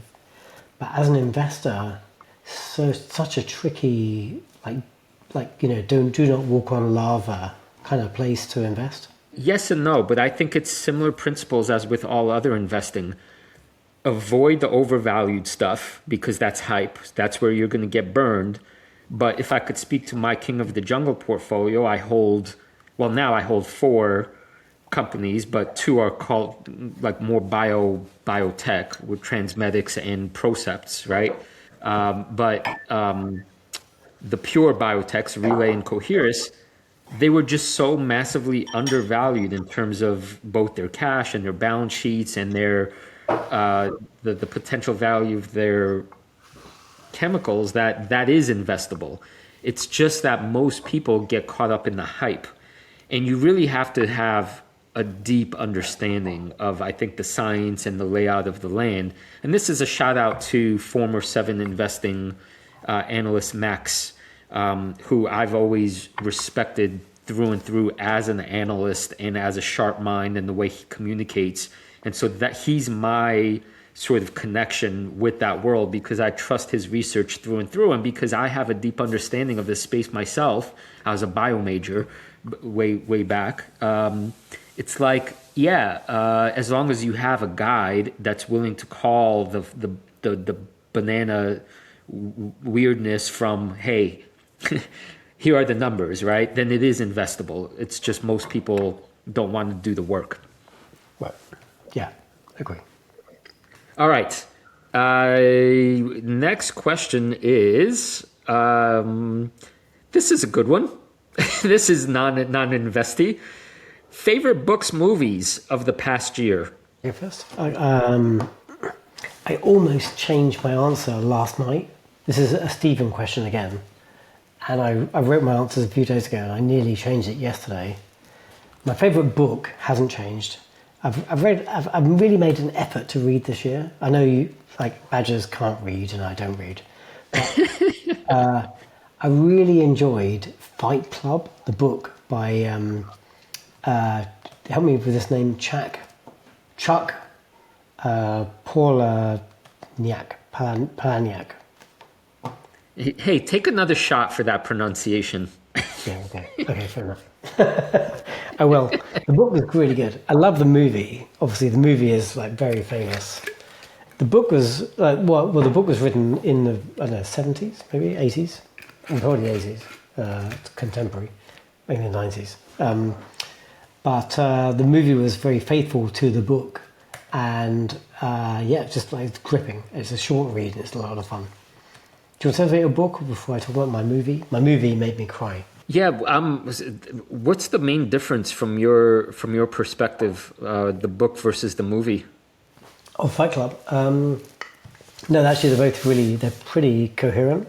The ending is very different. Okay. And there's like a slightly different focus throughout the movie. But no, they're like, the movie is like pretty faithful to the book. But the book is well worth reading. If you enjoyed the movie, you will really enjoy the book. It's not like a Krzysztof thing where it's like you have to spend like a month of your life like committed to this tome. You can blast through it. All right. I'm going to give two answers to this. I basically try to read a book a week. I've fallen a little bit off the pace because life got complicated, but I try to hit about 52 books a year, so have a lot to pick from. But in general, so this is kind of general message to anyone listening to this. I think anybody that hasn't read Nietzsche's philosophy, especially the gay science, when you're not a teenager. So if you've made it to adulthood and you have not read the gay science, I cannot urge something more on you than that. And read it really, really slowly. So I spent a lot of time with Nietzsche's philosophy this year. It's just mind-blowing, and it really does something to you. So especially as an adult. So that's number one.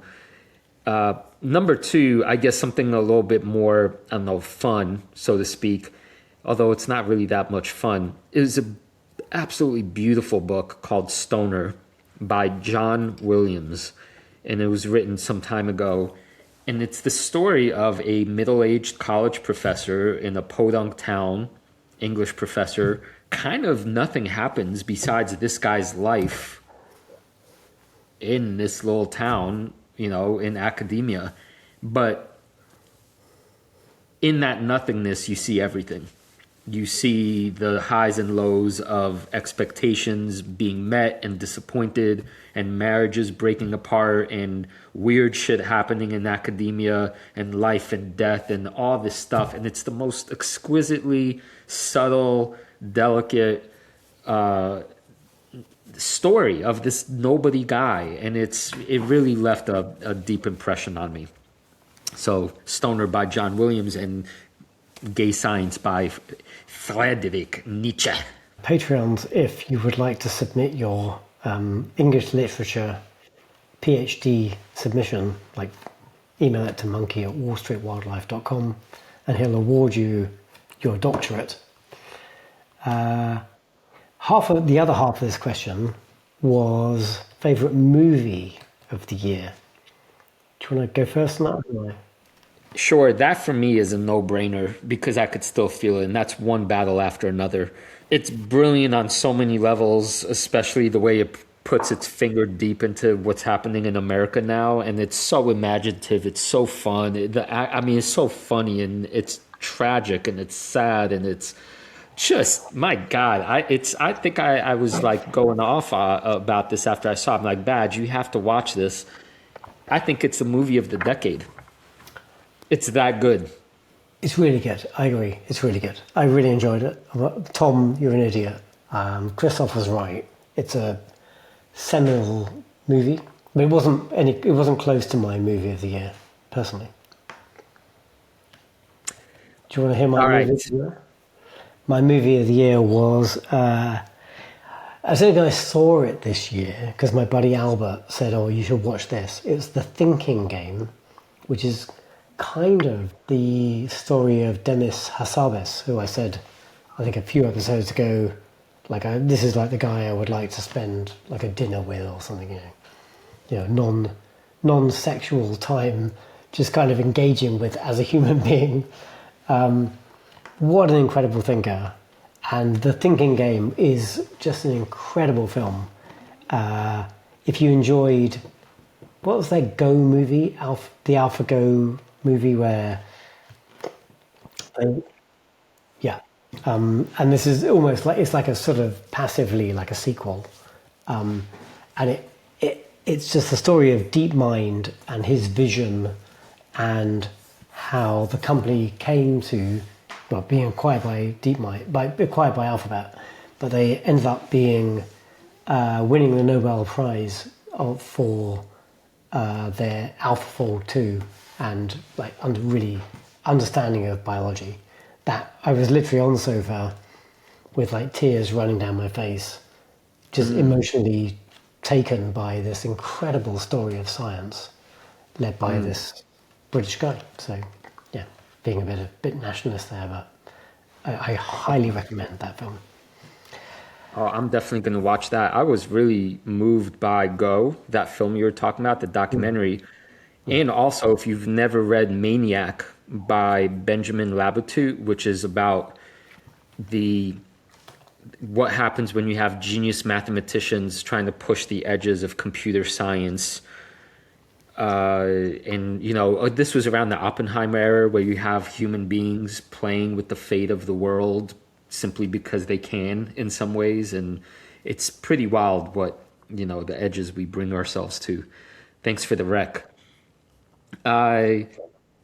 One stock with the highest upside potential for the year. I think we should save that for the predictions episode. I think so, yeah. I agree.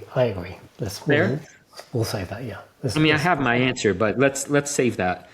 I have a really bad answer, but yeah. Say it again? Oh no, don't worry. I've got a terrible answer for that question, but you're right. The next question is drones. Why did Ondas catch monkey's eye? What was the broader set of companies in the sector evaluated? Most importantly, what is the most important thing that makes the Ondas thesis so compelling?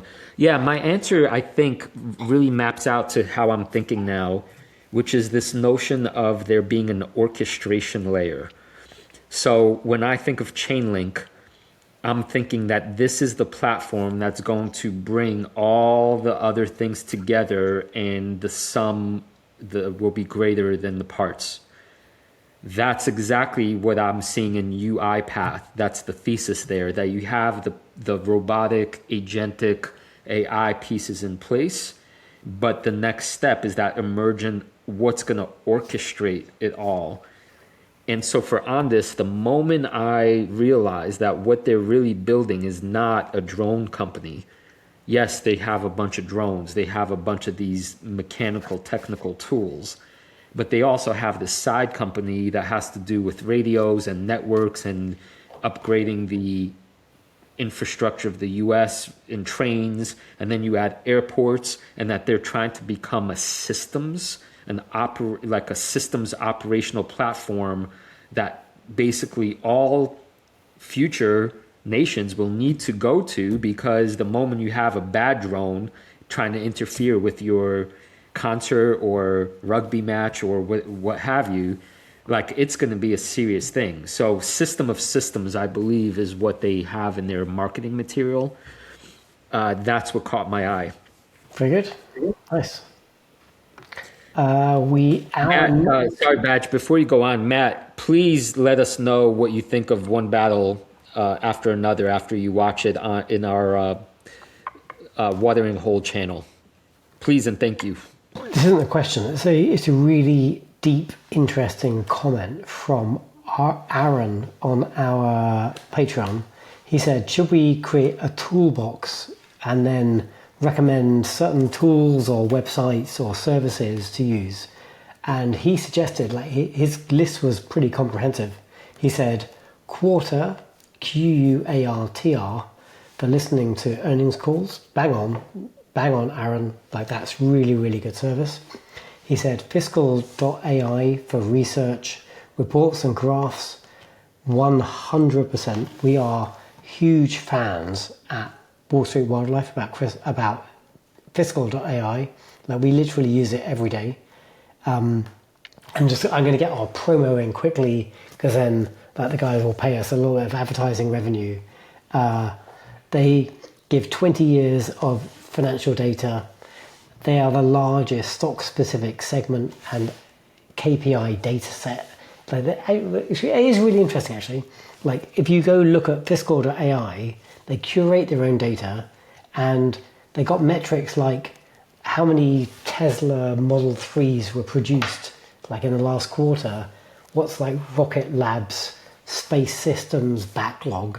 This is real information that you don't get from like all of these other websites.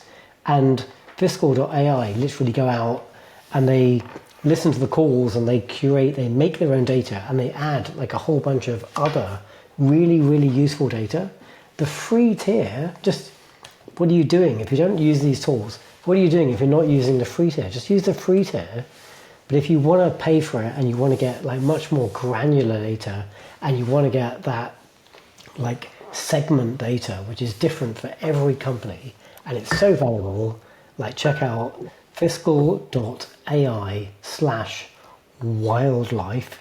You'll be doing us a favor, but you'll be getting yourself like a handsome 15% discount right now. Like, go check out fiscal.ai/wildlife, go sign up, and you will just up your game. Those are incredible tools. What else did Aaron recommend? TradingView. I guess, like, do you want to say anything about TradingView? That's in your world, not mine.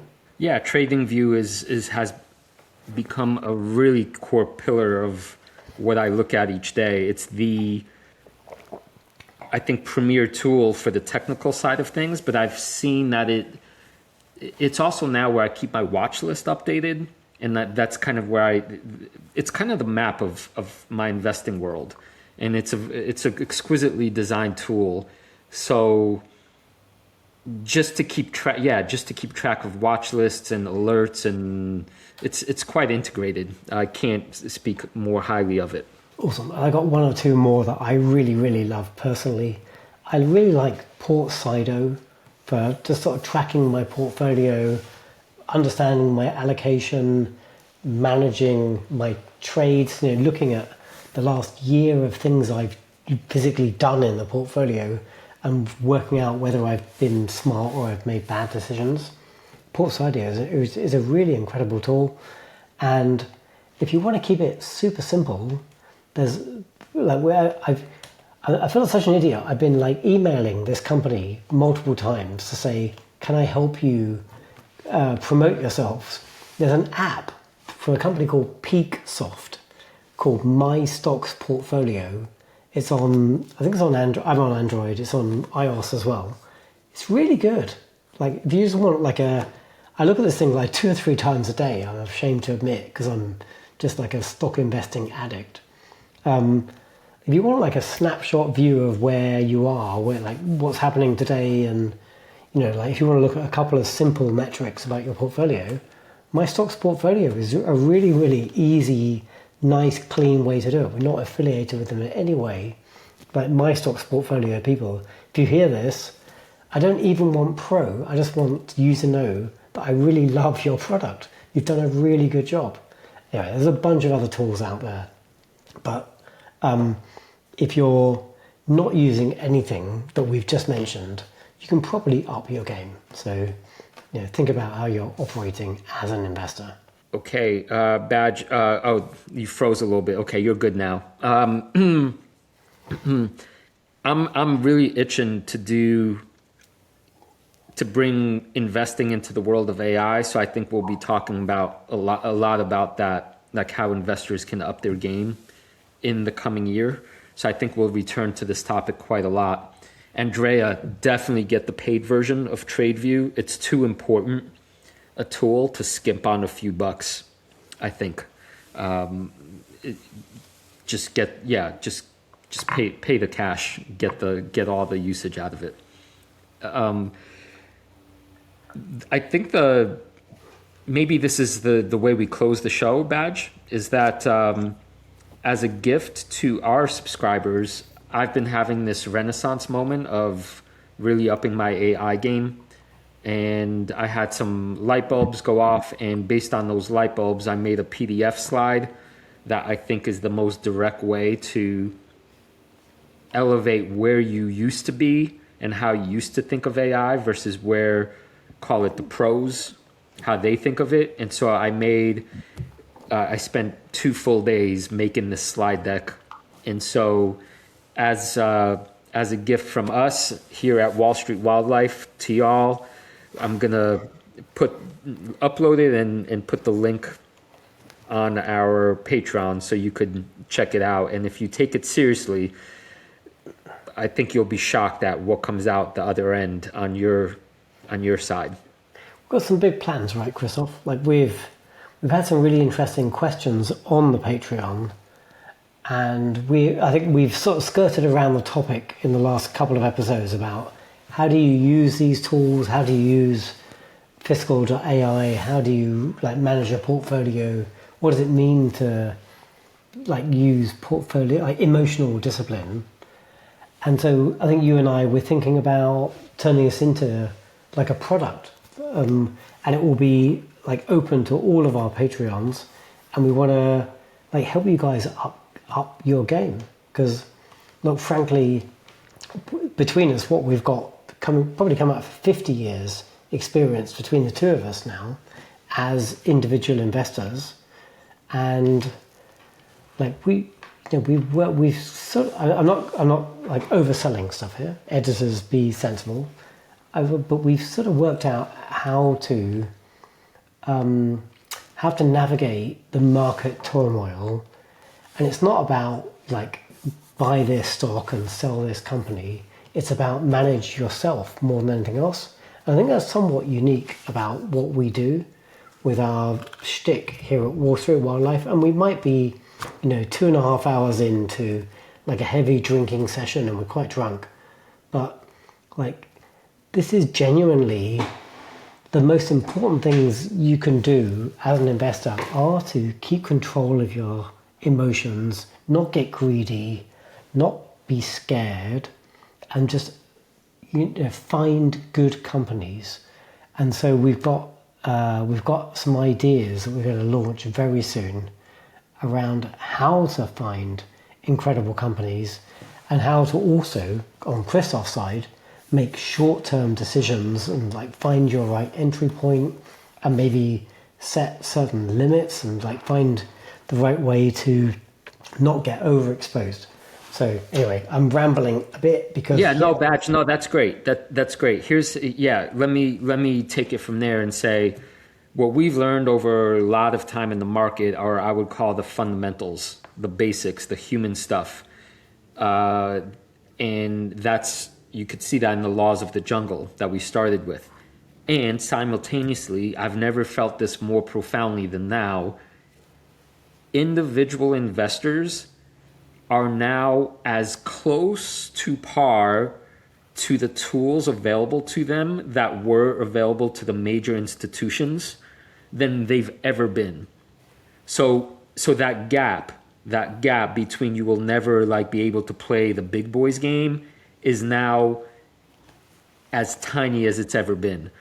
And so with AI, with all kinds of like in real time data flow, you can, if you take the right steps, prepare yourself to exceed your wildest dreams in terms of your performance, as long as I think you don't look for shortcuts, but you go, you do the work, and you literally learn what Badger was saying. Don't get greedy. Don't use margin. Don't blah, blah, blah.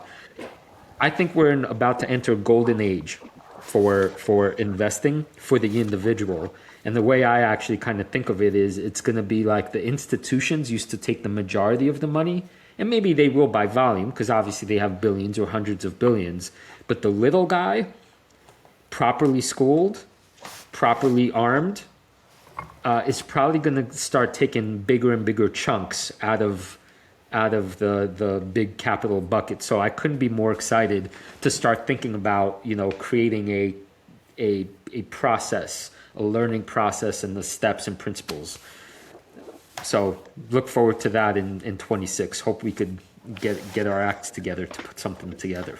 Now, before we bring it home today, and this is not just to our Patreons online, but to everybody, Krzysztof and I, inspired by our friends at the Dividend Talk podcast, we are planning to get together physically, like not just on the Zooms, in Las Vegas, I think on the 28th, Saturday the 28th of March 2026. So I'm flagging this ahead of time because, Krzysztof, before we close today's show, I have a quiz for you. Oh, I have that. You know what? I have that book, but it's like in the third column on the bottom. And as you know, better than most, I don't have access to that. So whatever you're about to ask me, I ain't done my study, but hit me. Well, look, he's caveating and like flapping and flopping. So Krzysztof portrays himself as an expert poker player, and he's certainly a master of the psychology of the game. But is he a master of the mathematics of the game? So the reason I raise this right now is we are going to get together. We are going to play poker, just the two of us, and in a gang, and with our Patreons in Las Vegas, Nevada, in March 2026. So if you fear that Krzysztof might take all your money, I'm about to show you how woeful his game of poker is. Are you ready? This doesn't sound very, very promising for me. No. I'm going to ask you one question. If you get this right, well, the quiz will end here and you'll be victorious. So I've literally flicked through this like Bible of tables and formulae. It's a pretty hardcore book. And I'm being transparent. This is a book that I'm well read in the world of poker. I'm well played, but this book was beyond me. So I tried to pick the most basic scenario. Oh, great. I'm going to give Monkey the most obvious, basic question. Watch him flounder. But the thing is, I would have got this wrong too. So that I would have got this wrong too.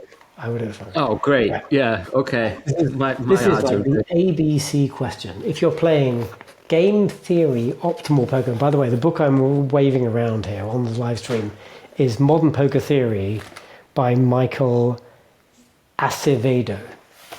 And it is considered, the algorithm is considered to be the thing. Anyway, Krzysztof, right, if you get this correct, Patreons, look at the EOS hat lighting up. Love it. Look how reactive it is. If you beat Krzysztof in this question, you must come to Vegas in March and you will kick his ass. Right, the questions do not get any simpler.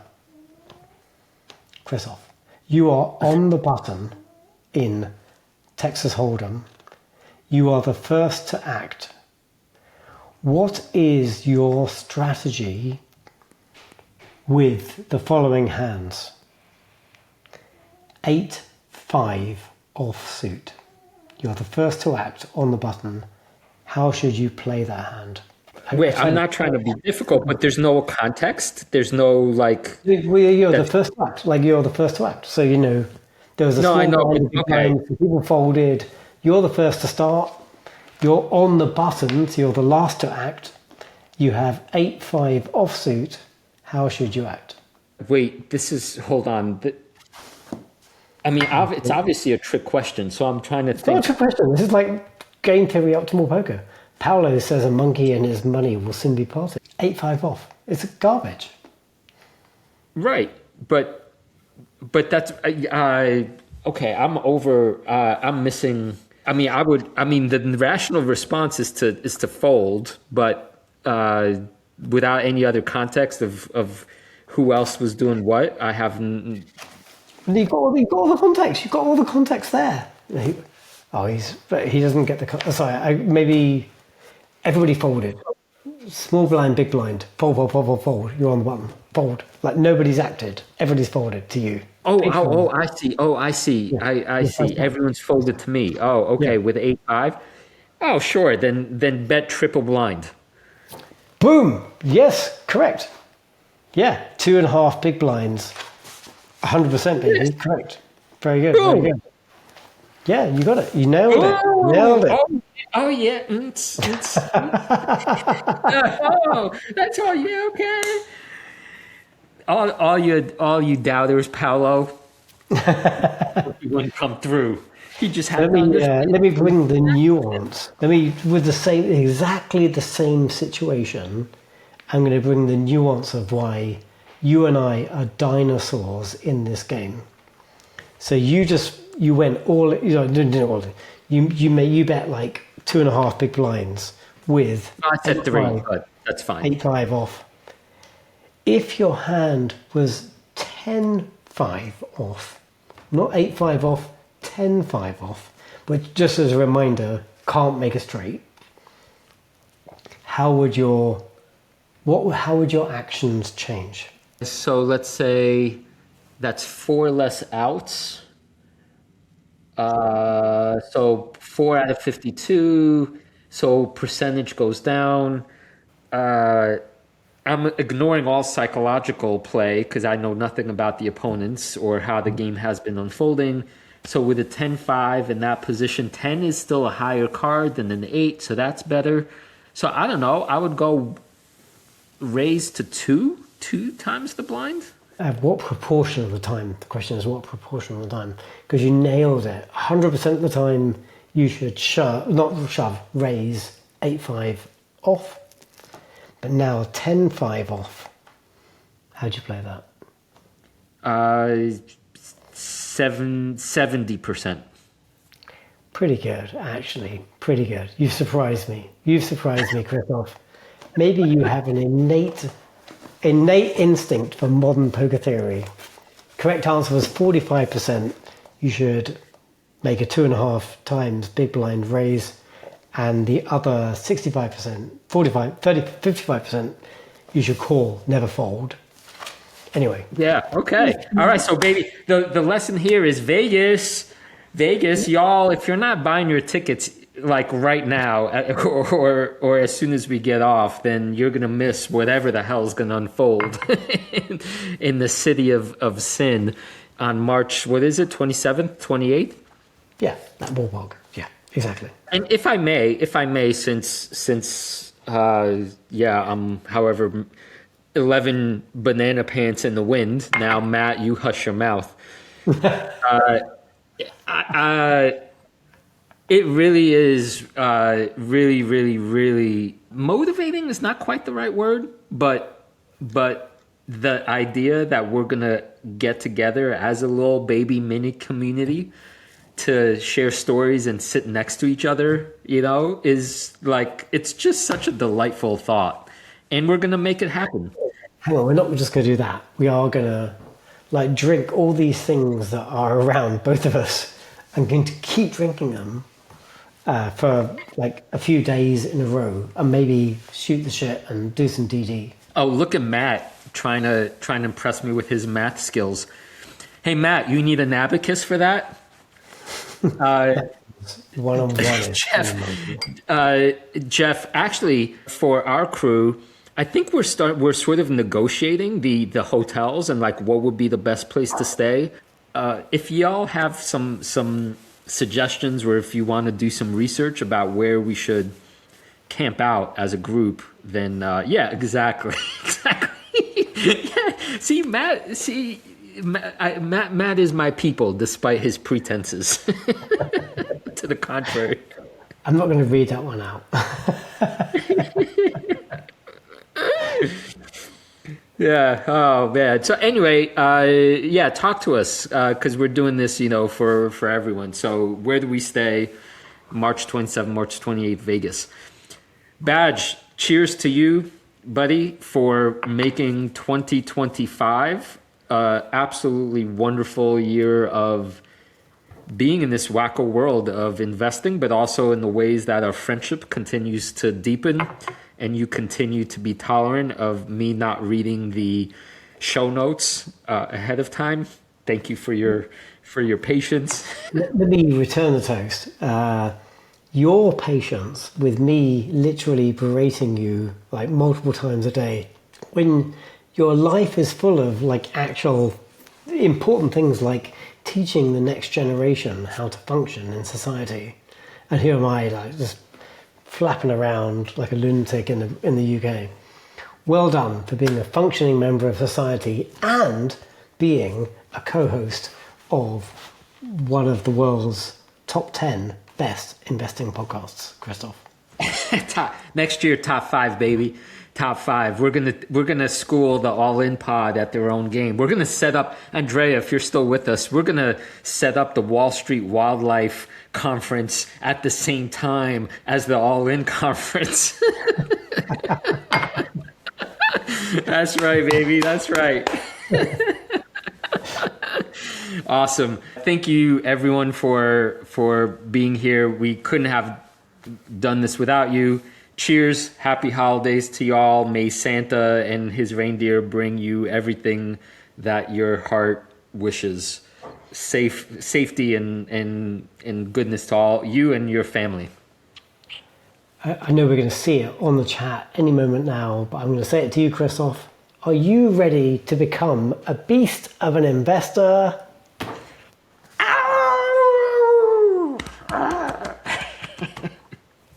His journey started here.